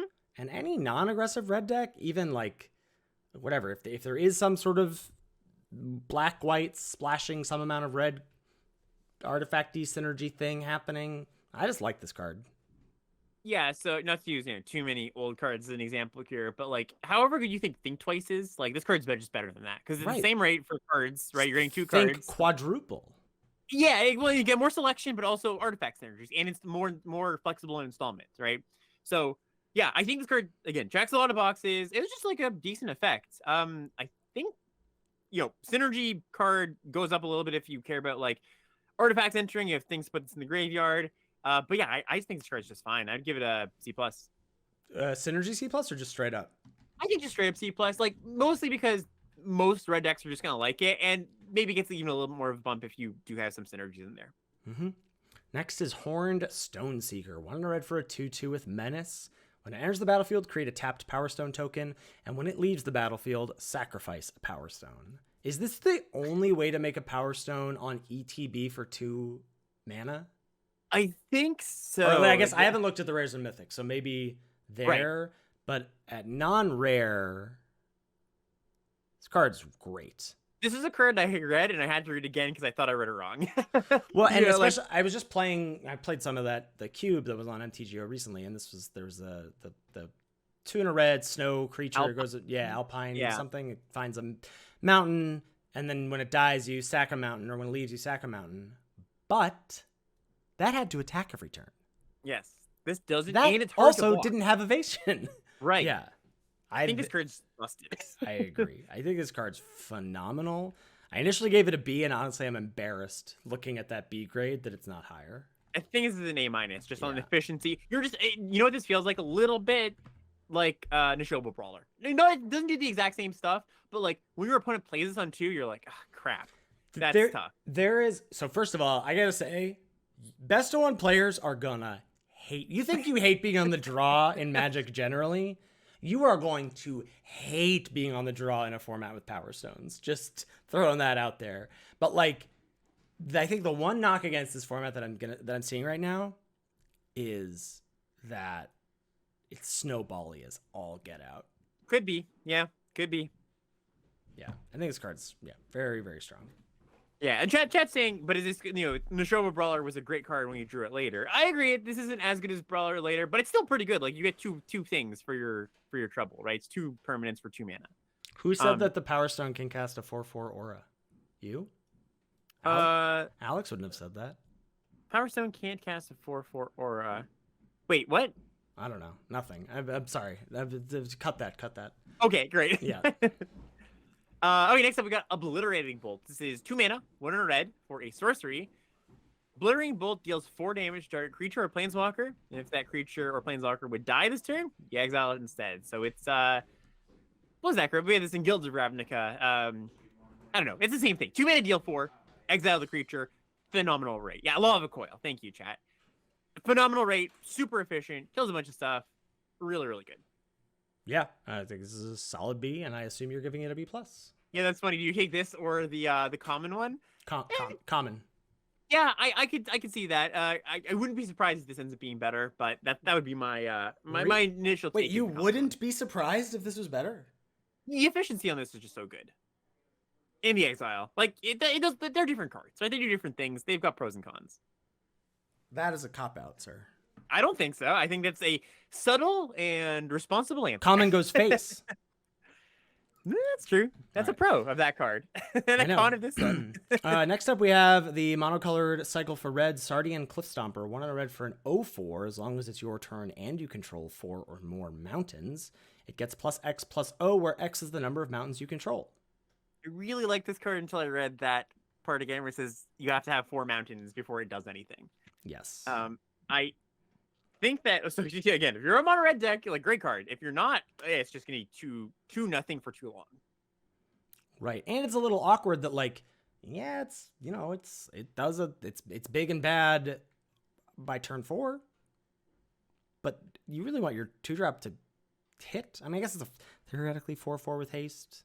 It's like a synergy C+ for, like, mono red. You're playing it and you're never cutting it from mono red, right? So if you're like a mono red, or like, I almost don't even want to give the caveat of like almost for mono red, because like if this turns on a turn 5, you're like, sort of. Yeah. If you are that deck though, I do think like a 2 mana, it's almost like 2 mana suspend 4/4, right? Hey, right. That's really good. Yeah, that's very, very powerful. That's like a B, right? And if you aren't close to that, it's unplayable is not quite the right term, but you know, it's not very good. So synergy B-? Yeah, I think about there. You're definitely gonna want to be in the right deck before you take this card. It's not a take it and build around it kind of card, like maybe like Corrupt would. Correct. Right? Yeah, I think I agree with that. Next up, Giant Cindermaw. Simple card. 2 in a red for a 4/3 trample. Players can't gain life. It's large. Yeah, large. Lots of damage. Sure. Can't gain life. Nice little, you know, one of the things that hampers aggressive decks is incidental life gain, and that's just a nice line of text. Yeah. I'm on C+ for the Cindermaw. I think so too. Great. Cool. Next up is Mishra Excavation Prodigy. 2 in a red for a 2/1 with haste. Pay 1 tap, discard a card, draw a card. The reverse of Urza. And whenever you discard 1 or more artifact cards, you add red. This ability triggers only once each turn. Oh, I am so Team Ethan on this one. When you guys were talking about this, I was like, man, why do you hate this card so much? So much hate towards Mishra. So, if you compare the two, Urza and Mishra, sure, Urza's probably better. But like, this on turn 3, like, just think of this as a mana ramp card, right? It's a mana ramp card with some filtering. You get to cast a 5-drop on turn 4, right? And all the nice things we said about Urza, you put things in the graveyard. Yes, rummaging is worse than looting, 100%. I don't think this card is like a bad card by any means, though. No, I don't think so either. I think I don't think it's a pull into red, but I think in some red decks, and I also think in like this, we keep talking about this mono red aggro deck. I don't think Mishra belongs in that deck either, but I do think Mishra has a home. So I think I'd probably give it like a C. Yeah, I would lean C+. I do think that second ability is pretty good too. Just like the mana ramp. So yeah, C+ for me. Cool. Next up we got Arms Race. This is 3 in a red for an enchantment. Got an ability, 3 in a red. You may put an artifact card from your hand onto the battlefield. That artifact gains haste. Sacrifice at the beginning of the next end step. So it's sneak attack for your artifacts and not so sneaky. Yeah, not so sneaky. Your opponent is like, all right, you got to tap out for this. This is an F. Yeah, most likely. Like, the situation where this is good, where you've drafted just like all of the gigantic prototype cards, it's like still not that good. You're spending 4 mana to like put the thing in, and it just dies. And yeah, I'm gonna F. Yeah, so bad. Yeah. Next up is Pyrrhic Blast. 3 in a red for an instant. As an additional cost to cast this spell, sacrifice a creature, and it deals damage equal to the sacrificed creature's power to any target. Draw a card. So you're paying 2 mana extra on your fling to draw a card. When you put it like that, it doesn't sound so sexy. Yeah. Sorry. It's fine. Yeah. It's probably just a C. Yeah. I mean, I think Fling is a solid card in some formats. I think that. But honestly, the 2 mana is probably like, it's probably important that it's 2 mana. Yeah, so you can like keep it up in response to like one of the things you can't really respond to removal with this. Right. Yeah, so I mean the idea of this is that it's a kind of like the Act of Treason design thing I was talking about, where they want to make Act of Treasons that aren't just the last card of the game. I think that's the idea here. You like sacrifice something for value. And like, you sacrifice like a middling artifact or creature. But yeah, I think this card's just medium. I think it's just like a C-. Yeah, I'm with you there. Oh yeah, and Steel and Sack is that's 8 mana for this, so easy. Yeah, not Easy to do. 8 mana with no Power Stones. Yeah. Next is the Fall of Krug. 4 red for a sorcery. Choose target opponent. Destroy target land that player controls. The Fall of Krug deals 3 damage to that player and 1 damage to each creature they control. Whole lot of words and lines of text for not a lot. Just not about to too much. In fact, an F, some might say. Yep. I think so. You're just not going to be very interested in this card. I mean, sideboard card for 1 damage. I mean, no, never mind. It's 6 mana, right? Like you don't want to like have your No, Todd, please describe the niche case scenario where this card isn't an F. Oh, I thought you had to go early, Ethan. Okay, well, you have 3 more hours. We can do this. All right. Yeah, we'll do this and we'll give some map and move on. Okay. Next up, Heavyweight Demolisher. Cool card. 7 mana, 8/6 menace. At the beginning of your upkeep, tap the Demolisher unless you pay 3, unearth, 6 red. I'm a big fan of this card. I don't. Ooh, I think again, this is like if I'm thinking of my Power Stone world, and this costs 5 lands. I need 5 lands in play to cast this, and this is fine to lock up my 2 of my 3 Power Stone mana. I don't even know if I care about unearthing this thing. Like this is so huge. It's a big 'em. I have it at C+. Like I don't think it's a pull into anything for me, but this is one of those large artifacts that I'm excited about. This is one that just on rate like is a bit higher than the other ones. We're like 7 mana, 8/6 menace. Like it's got a bit of a downside with the untapping thing, but that's huge. but in that, like I'm not thinking about this as actually costing 7 mana, and so this upkeep cost I'm really thinking about is costing 1. Mm-hmm. Yeah, that's a Power Stone card certainly, but and if you can unearth this, again, you cannot chump this. Yep, they just are in a lot of pain. So much damage. I can see this even being in B- territory. Yeah, I'm gonna give this a B. I think it's C+ is good for me, but yeah, cool. it's a good card. Yeah. Last red card here, Philology Dragon Engine. This is 8 mana. It's a prototype card. 8 mana, 5/5 flyer. You can pump it for 2 generic mana. Gets +1/+0 until end of turn. So a little bit of fire breathing. And the prototype cost is 2 and a red, and you get a 1/3 instead. This is another one that falls in, for me at least, falls into the camp of I don't know if I love either of these. Right. Yeah. Because if you think about a 6 mana 5/5 flyer with this sort of smoke breathing effect, 3 mana 1/3 flyer with this effect, Yeah, it's a pretty meh card, I think. I think this is a C for me. Yeah, C or even C-, I would say. Yeah. Okay. All right, a little bit of a home stretch here as we move on to green. The first common up is Sentinel Stalwart, single green for a 1/1 Elf Druid Soldier, and you can tap it and tap an untapped artifact or creature you control to add 1 mana of any color. Jasper Sentinel 2.0? Yeah, it's a tricky one. So it's kind of funny because Jaspira Sentinel, we had seen cards like Jaspira Sentinel before, which was a 1/2 Elf Reach version of this card, and like they weren't very good. Jaspira Sentinel came along and we were like, oh, maybe this card's good. I think, and Jason LTG was talking about this with me yesterday. I think big part of what just made Jaspira Sentinel good is, well, one, it's creature type, elves mattered, but there was just a lot of stuff to do with the Sentinel after the dust settled. You could put an equipment on it. The equipment in that set was good, where I don't think it's as good here. You could like sacrifice it to a village rites or something. I think here, the body might just be a little bit too inconsequential. Now it's a mana launderer, right? Like it like filters your power stones into real mana. You can cast real spells off of it. I'm not sure on this one. Recognizing that it's a powerful card or has the potential to be a powerful card, it might just be the context might just be a little bit off. That's all. Yeah, I just think there's not enough. If I recognize that you can do stuff with, you've got the 2 mana cantripping artifact. There's more of those in perhaps the retro artifact slot. But if we're just thinking about it with Power Stones, which I think is the general case to think about, use case for this, that is turning this into Birds of Paradise on turn 4 at the earliest. Right.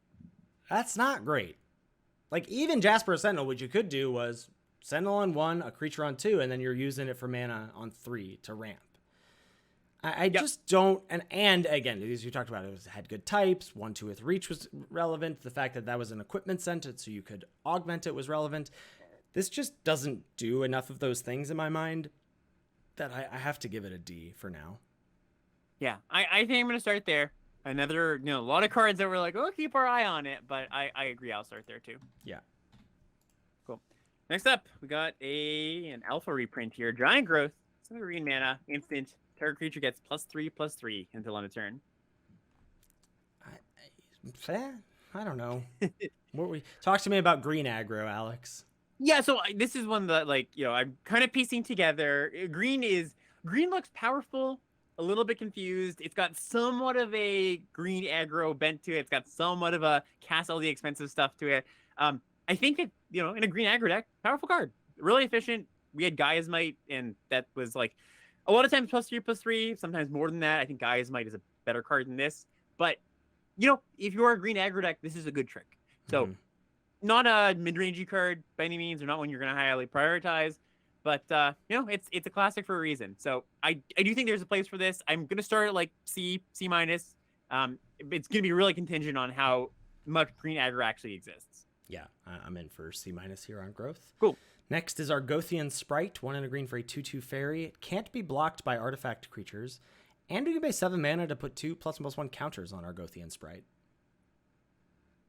Yeah, so can't be, again, we're going to bring up the numbers. Can't be blocked by a third of the creatures. It's a pretty expensive ability, but it does, it's like a mana sink. You can... But like 2 mana 2/2, like just straight up, 2 mana 2/2 can't be blocked by a third of the creatures. It's above replacement, IMO. Yeah, I would say it's a good 2-drop. Just that. That's a good 2. Yeah. Then tack on this late game mana sink that Power Stones can dump their mana into. I don't hate it. I don't hate it either. I don't hate it. I like it, actually. In fact, I like it. In fact, you know what? You might say that I like it. I gave this a C+. Yeah, I would go there too. I think so as well. Again, if we're building this picture of green aggro, that's a good card for that. Yeah. Next up, Blanchwood Prowler. 1 and a green for a 1/1. This is the green card in the milling cycle. When it enters the battlefield, you mill 3 cards. You may put a land from among those cards milled into your hand. If you don't, you put a +1/+1 counter on Blanchwood Prowler. So it's 2/2. Yeah. I mean, good. Good if, but bad if miss.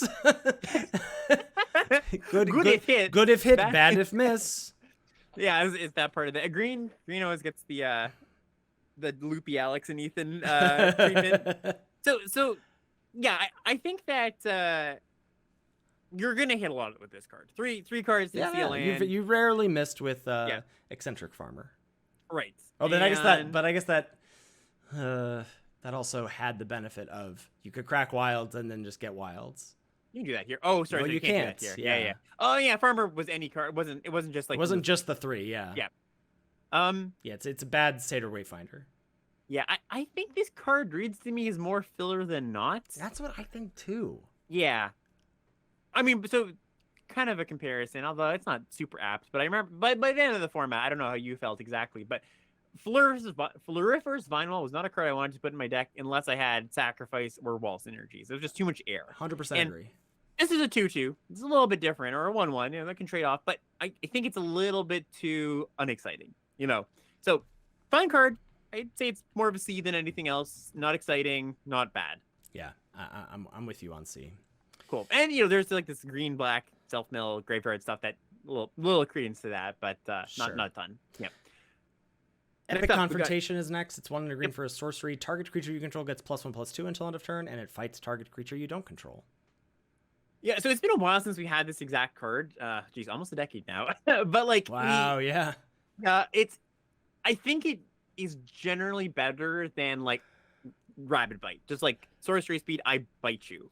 I think the plus power matters quite a bit here, and the +2 toughness survives enough of the combats or enough of the fights that, on average, I think it's a little bit better. Just one of the problems with fights is just like, well, I don't actually have the biggest thing. This gives you a bit of insurance against that. It can get blown up by tricks. It's got all the problems of green interaction getting blown up by removal. But I think I like this a little bit better than the fight spells or the bite spells we've seen recently. I think so too. The cheap ones that buff power and toughness, even though it's only temporary. The world where, especially we talking about Eldraine a lot, but it's because we just had a flashback of it. Outmuscle is just so busted. The turns where you adamented that, killed a thing, and then it enabled an attack was a huge swing, and I think this is going to do the same thing.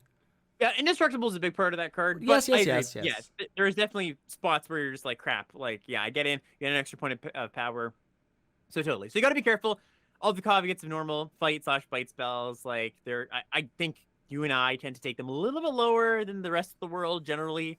But this is a decent one. Yeah, I have this at just a C, but I Yep, like agreed. it. I think so too. Next up, we've got Gaia's Gift. This is 1 and a green for an instant. Put a +1/+1 counter on target creature you control. It gains Reach, Trample, Hexproof, and Indestructible until end of turn. That's a lot. That's a lot of things.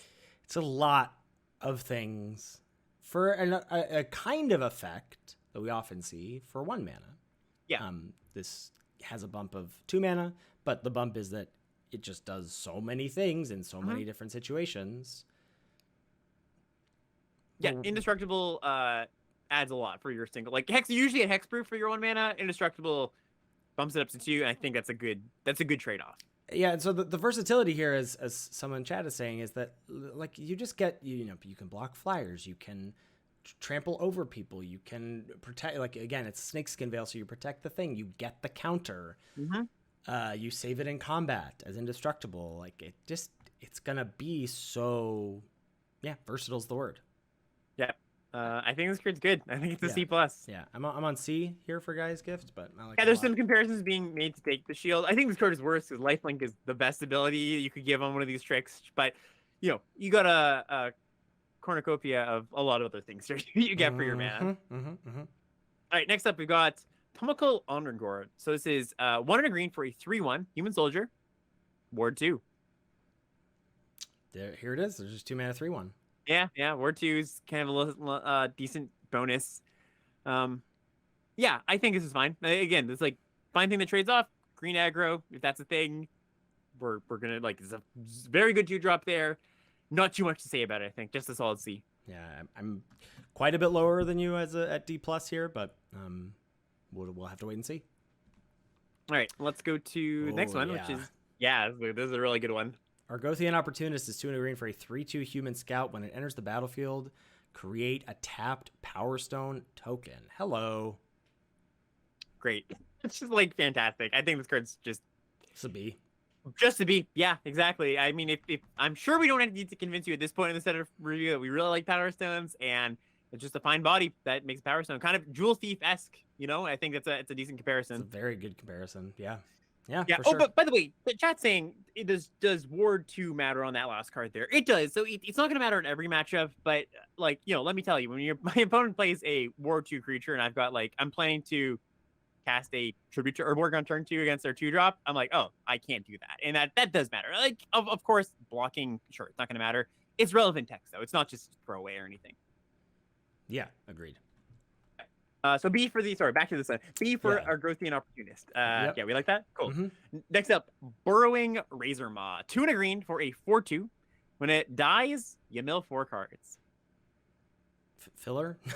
Yeah, filler minus. Filler minus, yeah, it's like a D minus. Yeah, I think that this card is just like... Here's the thing, folks.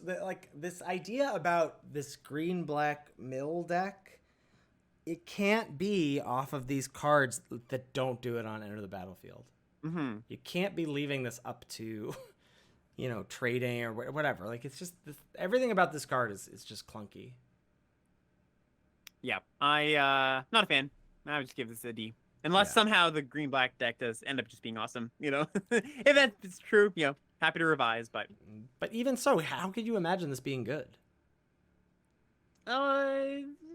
Okay, sure. Yeah. I agree. All right, let's go to our next card. You got Fog of War. 2 and a green for an instant. You gain 1 life for each creature on the battlefield. Prevent all combat damage that will be dealt this turn by creatures power 3 or less. Really odd Fog variant. Yeah, this is like sideboard material against some, I don't know, the black-white decks? ?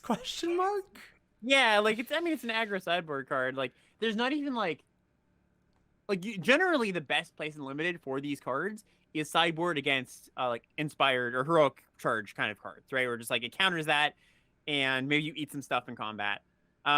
And I don't really even think that exists in this set. I don't think there's very few like pump the whole team. I use a card for that. I don't think that might not even exist at all.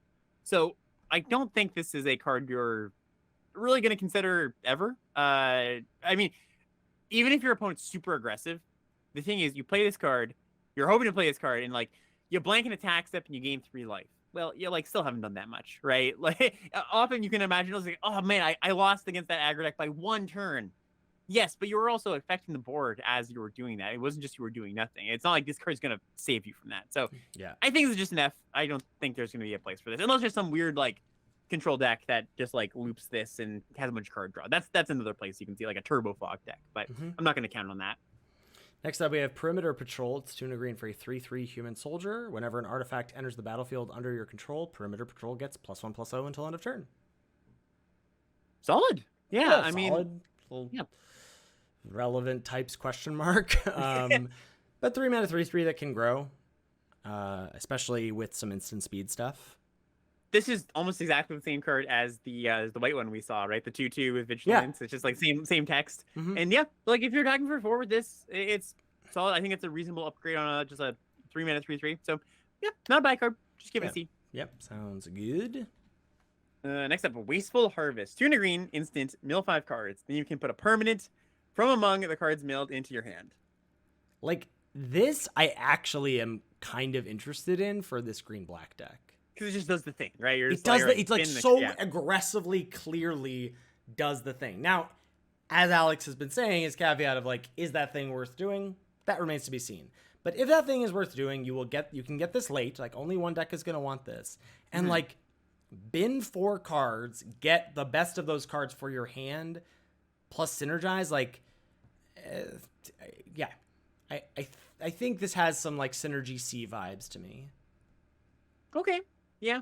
If my idea of this green black self mill deck that has the blue 2/5 to loop your library, yeah, this is what you want to just turbo mill yourself. Agree. Again, it's a powerful card. It just doesn't strike me as having an immediate home. That's all. Like sure. 5 in your grave is a lot, certainly. 5 in your grave is a lot. That's all I'm saying. So where are you at for this? I would just be at like, yeah, I will join you. I agree with your sentiments. But no, you're like I'll agree with you, but I don't like this card. Yeah, I mean, I didn't like it initially, but I agree with you said. So I mean, I must be on board with your raid, right? All right, yeah, sure, yeah. Transitive property. Yeah. Next up, we got Hoarding Recluse. This is 3 and a green for a 2/3 reach Death Touch Spider. When it dies, you can put a card from when Hoarding Recluse dies, put up to 1 other target card from a graveyard on the bottom of its owner's library. So again, what? So weird. All this incidental graveyard hate. Yeah. This card's mediocre. Very filler, yeah. Yeah, I think just a D. Yep. Next up is, I am very curious your thoughts on this card. Shoot down, 3 and a green for a sorcery, exile target artifact, enchantment, or creature with flying. Okay, so we're doing our count here again. So you got the third of creatures that are artifacts. You maybe add a few cards that are enchantments and a few cards that are flying. So, like, you're probably going to find a target for this card in most games. But it's a 4-mana sorcery speed version of that effect. Like, I'm much less excited about this than I am the Disenchant. Right. Yeah. It's just a lot clunkier. Like, if this was straight up 4-mana sorcery, exile target creature, I'd be like, okay, that's like, fine sorcery speed removal spell, nothing exciting, but fine. And this isn't that, right? It's just like worse than that. It can't hit a lot of things. Yeah, so I wonder if they tacked on draw a card to this. Oh, I think that'd be really good. I feel like it actually be awesome. Too good for sure. Okay. I think in this card, you could play it. You could put it in your main deck. I would hedge against actively doing it though. That's what I think too. I gave it a C-. Yeah, I'm cool with that. Okay. Next up, Tanos' Tinkering. This is 3 and a green for an instant. Put 2 +1/+1 counters on target artifact, creature, or land you control. Untap that permanent. If it isn't a creature, it becomes a 0/0 creature in addition to its types. I do not like this card. Yeah, generally that's like, clunky combat trick. Sometimes you can really get people with this sometimes. Like if you just go and attack and they make a block and you grow your thing, like that is, I would classify that as a blowout. It's an expensive blowout, but it is a blowout. You got the buyout of like, all right, put it in a land. Yeah, it's pretty bad. But yeah, I don't think this card is awesome, but it's got its spots. Like I think this is just like a C- level card. Yeah, I'm on D. This is just Okay. it's so expensive for a Sure. trick. Sure. So I expensive can buy for a that. trick. Totally. Next up is Gnarl Root Pallbearer, 4 green for a 5/5 trample. And when it enters the battlefield, target creature gets +X until end of turn, where X is the number of creature cards in your graveyard. Vigor Spore Worm. Yeah, Vigor Spore Worm. So this is your payoff, right? I think for dumping a bunch of things in the graveyard. Well, no. One of them. It's I guess like yeah, I'm hoping to do a little bit better than like the green 6 mana common payoff, but sure. Sure. Seems fine to bad to me. Yeah, I'm like kind of. I guess they pair well together. Just like trample. Sure, yeah. I think this is. Well, so compare this to like Colossal Dreadmaw. How much worse is this compared to that? 6/6 versus 5/5. I mean, that's a reasonable downgrade. A reasonable downgrade, yeah. Yeah, a little bit hard to imagine this in action, but I am leaning towards not great. Yeah, I have it at C-, but I could see it even being lower. But C- seems like the highest you could. I like that. All right, next up is Boulder Branch Golem. This is a 7 mana 6/5. It says when Boulder Branch Golem enters the battlefield, you gain life equal to its power. It's also got a prototype cost, 3 and a green for a 3/3. Yeah, this is just two great tastes that taste great together. Yeah, this card is just excellent. I think it might be a bit of a victim of its own success in the sense that I don't think this is a green card. I think just a lot of decks are just going to want this card. Your blue decks, anything with Power Stones. Like 6 life is so much life as a stabilizer. Mm-hmm. I think the prototype, it's kind of funny. Most of the prototype cards are like, okay, most decks is like 25% of the time you cast it for its expensive mode. 75% of the time you're going to just cast it for its prototype. I think this might be swap where you're really, if you have to cast it at 3 mana 3/3 gain 3, or sorry, 4 mana 3/3 gain 3, sure. But that 7 is, I think, where you really want to be. Yeah, this card is great. I think this is a C+. Yep. I'm in. I could honestly, I'm gonna go B- on this. I think this card is flexible, awesome, good early pick. I have to save my B- for the next card. All right, let's take a look at the next card then. Rust Goliath, 10 mana for a 10/10 reach trample, and has a prototype cost of 3 green for a 3/5. Oof. This is the biggest one we've seen. It's the biggest one. It's the baddest one. It's like, I know I'm gonna cast this, and then I'm gonna get disenchanted. I'm gonna like work really hard to get this in play, and then it's gonna get got. But maybe that's where Gaia's Gift comes into play. I don't know. But yeah, I mean, it's very expensive, and it might just be slightly too expensive for the Power Stone life. Because if I'm only thinking about, if I think about 2 Power Stones, 8 mana is still a lot of mana. Yeah. But I got my eye on this card. Like the 10/10 trample at common, I'm not ignoring that. It's large. How much do you like the Mammoth Spider 5 mana 3/5? I'm completely ignoring it. Basically. Okay. Yeah, you're still all in dealer on the. Yeah, I mean, sure. If I need to do it, I'll do it. I'm not, you gotta, as I will say in coaching sessions a lot, you have to have a really good reason to not use your mana on your turn. Like casting your spells is better than not casting your spells. But I am not largely ignoring that part of this card right now. I like how your fail case is, if I get disenchanted, Ethan, what if you had active treason? What if they take your 10/10 reach trampler? Oh, good lord, that's horrible. Yeah. What do you want to give it? I'm giving it a C+. Okay, I am lower on this card, I think. I would give it a C-, but Why are you low? You haven't talked about it. I just think you're not going to cast the 10 mana mode all that often, and like you said, I don't love the 5 mana mode. Okay. Yeah, that's all. All right, home stretch here. Going for some green uncommons. Here we go. First up is my boy, Alloy Animist. Yeah. Single green for a 1/1 human druid, and you can pay 2 and a green.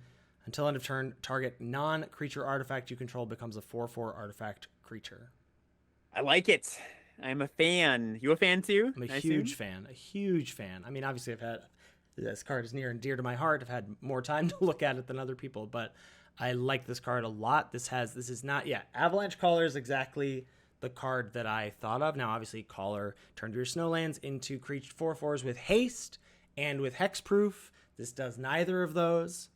I still think this is good, turning your your cantripping prophetic prisms into 4/4s, random power stones into 4/4s. I think this is great. Yeah, you're gonna play this on turn, 5, 6, 7, your opponent's gonna go crap. Like that's a problem. Turn there, you're gonna be sending in the 4/4s. It's the same cost as Avalanche Color too, right? Because the Avalanche Color was 2, but you needed to target a land, right? So it's the same vibe going on here. And just gotta say, can use Power Stones for the activation. Yep, exactly. So if you've got a lot lying around, you can certainly do that. So I don't know, B. Yeah, I get it as a build around B. Yeah, this card's powerful. Probably a little more powerful than it might look if you haven't played with the Avalanche Color before. Next up, the Audacity. Are you gonna read this card correctly? Yeah, I'll try to. No, I'm. But do you know about the typo? Oh no, I don't. What's up? You'll see it. You'll see it. Just read slowly. Okay. I mean, maybe I won't. But Audacity is a single green mana. It's an aura. Enchant creature. Enchanted creature gets +2/+0 and has trample. When Audacity is put into a graveyard from the battlefield, draw a card. When it's put into the graveyard, it says draw card. Draw card. Just draw card. When this go grave, draw card. When this go grave, draw card. Why use lot word when few word do trick? Yeah. Too many words in these Magic cards. Gotta cut them down. Yeah, right. We need room for that flavor text. Yep. I think this card's good. That's actually a really good flavor text. Bravery outlives the brave because hatred outlives the hate. It's a callback to Rancor. Come on, you gotta appreciate that. Well, I would have to know what the Rancor flavor text was. You don't know Rancor's flavor? Okay, you know what? Never mind. I'm not gonna get up in arms about it at this point in the set review. What do we think about this card? You don't know Rancor's flavor text. Do you know anything about how I engage with this game? I just think. Okay, go ahead. Anyway, I think this card's good. I'm into it. Yeah, it's good. It's not as good as Rancor, but it's still very good. I think it's a C+. C+. Yeah, I think that if you just like suit this up on pretty much anything, you're pretty happy about it. It's just like low opportunity cost, right? Just cantrips, 1 mana, and you suit up a really beefy thing. Maybe you've got a Gaia's Might. Is that what the card's called? The protection stuff. Guy's Gift, sorry, or Lauren's Escape, the white version. Yeah, I think you got a nice little. There's high upside and really low downside. Yeah. So. Yeah. I would even give it a B-, I think, with all those things. Even he has to disagree with me just a little bit. Just a little bit. Well, I mean, you had it coming. That's true. That's fair. That's honestly, I'm surprised there wasn't more. Bushwhack is next. Single green for a sorcery. Choose one. Search your library for a basic land card. Reveal it. Put it into your hand. Then shuffle. Or target creature you control fights target creature you don't control. Beautiful. I think it's such a great design card. It's modality. We're talking about paying a little bit extra. You're not paying any extra. You're not paying extra. This is what you pay for these effects.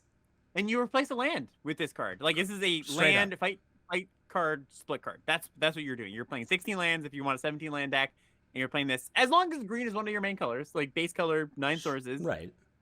You can replace a land. B-? B? Yeah, I think B- is where I'd be. Awesome.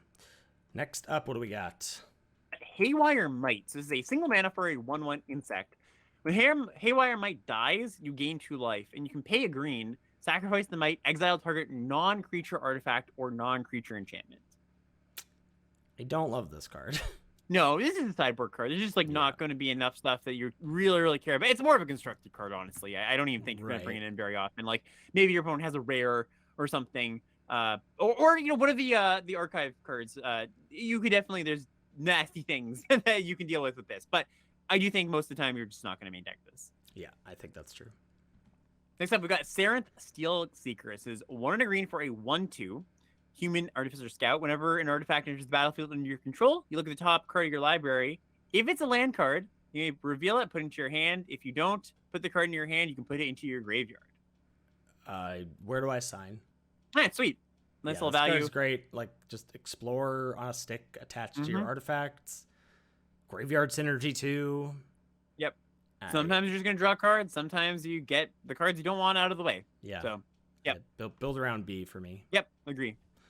All right. Oh, next up, Mask of the Jade Crafter. 2 mana for an artifact. X tap, sack it, create an XX colorless golem artifact creature token.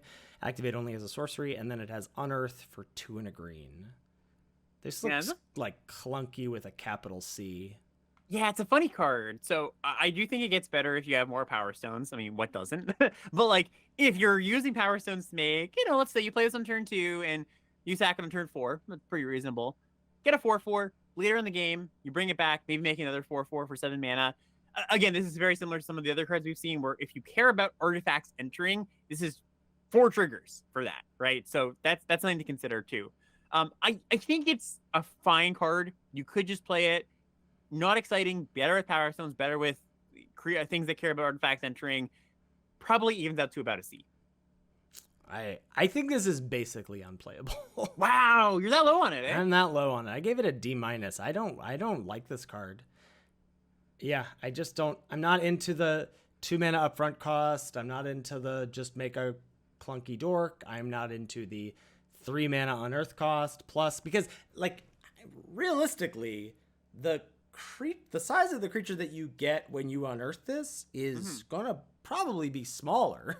Oh yeah. Than the creature that you make the first time around. So I don't even know how, like, I don't know.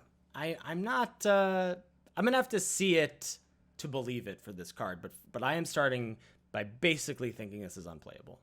Yeah, so that's where I initially started too. I was like, wow, this is clunky on all fronts. I just think that, like, again, there's enough stuff going on. You're okay on rate for what's happening most of the time. Maybe it does end up being too clunky, but I'm going to start on C. What deck wants this? Okay, next card. We got... Wait, truly? So I just like don't know exactly. That's the truthful answer. Like I know there's gonna be some decks that do where you're like making a bunch of Power Stones and you have, you know, like I said, like you care about artifacts in some way, but I can't give you a straight answer, Ethan. I'm very sorry. But it's a C. But it's a C. Okay. All right. Cop out C. I've done a lot of cop out C's today. Okay. All right, I've got Blanche Wood Armor. Okay, so this is 2 in a green. Enchant creature. Enchant creature gets +1/+1 for each forest you control. That's a big buff if you are mono green. Is mono green real? That's the quest. That's the question on everybody's mind. That's Ethan. what I'm not. This is not a rhetorical question, Alex. Oh, you're asking me to have solved this. I'm asking you to have an opinion at this point in the show. I'm leaning towards no. Yeah. Okay, that's what I give this an F. So do you remember last time Blanchwood Armor was around? M19. I don't remember core sets. No. It was like pretty good there. Like it was. There was an aura theme, mind you. Right. But, like this is a powerful effect. Just lots of stats for this amount of mana. Yeah. Okay, so still not sold on it. I don't know. I just like if there isn't truly a mono green deck, which I am not believing that there is, then I don't know how good this is. Yeah, I'm. So I think here's the to give you a solid concrete answer. If you have a green white deck, you got you got some boggly stuff going on, some protection spells, some auras. We were racing a little bit of that stuff. I do think, again, you got to have a lot of forests, but if you're there, I think this is a solid card. A lot of hoops jumps through, I understand, and for your general purposes, you're going to pre-release, you don't have to worry about this card. And this is Alex getting into corner cases here, of course, but I do think there is a place and a time for this card. Okay. Yeah. And now you must sign in blood the grade. I'll give it a synergy C. How about that? Okay. Next up, what do we got? An oldie but a goodie. Downshifted. Obstinate Baloth. 2 GG for a 4/4 when he ETBs gain 4 life. And then a bunch of trinkety text that's not going to come up unlimited. If their opponent makes you discard it, you put it into play instead. Yeah, this is it looks kind of boring, but just like 4 mana 4/4 gain 4. That's a great card. That is tough to 4 mana 4/4. You can write that off as replaceable. Yeah, whatever. 4 mana 4/4 gain 4. Really good. Vomit. Truly. Yep. Very, very good. Yep. B minus for me. Yeah, like chat says, don't take this with Gix's Caress. That's a bad idea. That's a good point. Yeah, I wouldn't do it. Next up, we've got Philology Excavation. 3 green for a sorcery. Create 3 tapped Power Stone tokens. You gain 3 life. I don't know. I still don't know. Like, this is I'm gonna use my one time. I don't know what to. I want to use question marks here. I have no idea if this is good or not. I guess if I want to cast Rust Goliath. I was literally just gonna say that. Ethan, are you telling me? I guess if I want Rust Goliath, I need this. So never mind. This is a C+. So it kind of reminds me of Slimefoot Survey in a way where it's like, if you had in Dominaria, if you had Herd Migration, or Herd Migration was really one of the only things. Or Tetiova, yeah, that's a good call. You really wanted that card, or like you were happy to play it. Here, I think it's the same thing. If you got the giant, awesome, rampy blue-green deck, it's a solid role player there. I don't think you want it anywhere else, though. Well, and also, I mean, honestly, there are a lot of things. Like, I'm looking at, okay, well, if I want Rust Goliath, if my green deck wants Alloy Animist, if my green deck wants Sarenth Steelseeker, like, okay, so here's 3 artifacts you can turn into 4/4s, and mana to pump into the Animist. Okay, here's 3 artifacts that are going to trigger the Steelseeker to dig you towards the fatty boom boom that you want. Like, yep. I don't know. I'm not, the more I look at this card, the more I think everyone's calling this an F or a D in chat is kind of off their rocker a little bit. Yeah, I'm surprised at the number of Fs and Ds I'm seeing. Like, I do think that this, like, is a specific card that needs to be in a specific deck, but, like, the 3 life, the 3 resources, that's a lot of stuff. It's a lot for of your 5 stuff. mana. Yeah. Yeah. I'm going C+. Ooh, wow. Okay, that build around. I'm just imagining a synergy. Yeah. Synergy C+. Yeah. Yeah, I'll give it a synergy C. I think that I agree with that. All right. Next up, we've got Gaia's Coursers. Is 4 and a green, 5 mana for a 4/5. When it attacks, if there are 3 or more creatures in your graveyard, you draw a card. No. Yeah, I'm kind of out on this. It might be surprising. I think when I saw this card, I was like, oh, people are so going to overrate this card. I think that this card is... Okay, so even if it just said when it attacks, you draw a card, that's got a little bit of a setup. Like, the 5 mana comes down, doesn't do anything. Your opponent can just, like, bounce it, kill it, interact with it, whatever. Yes, sometimes they're not going to have an interaction spell. Sure, you're going to get a thing. But then they just block it or something, right?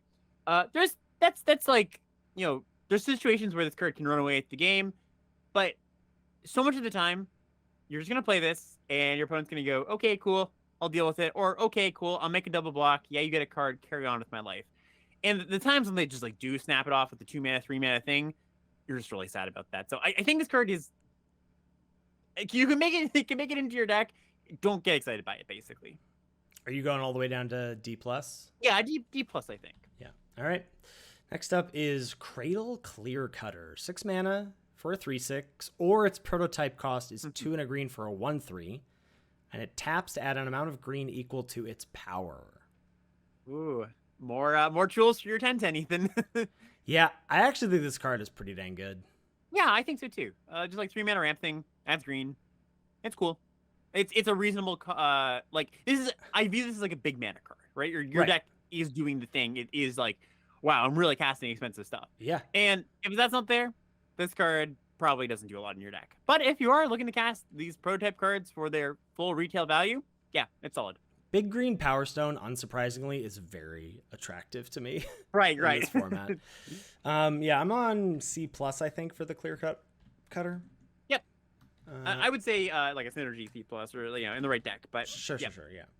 All right, bring us home, buddy. Ironclaw Crusher, 7 mana, prototype creature.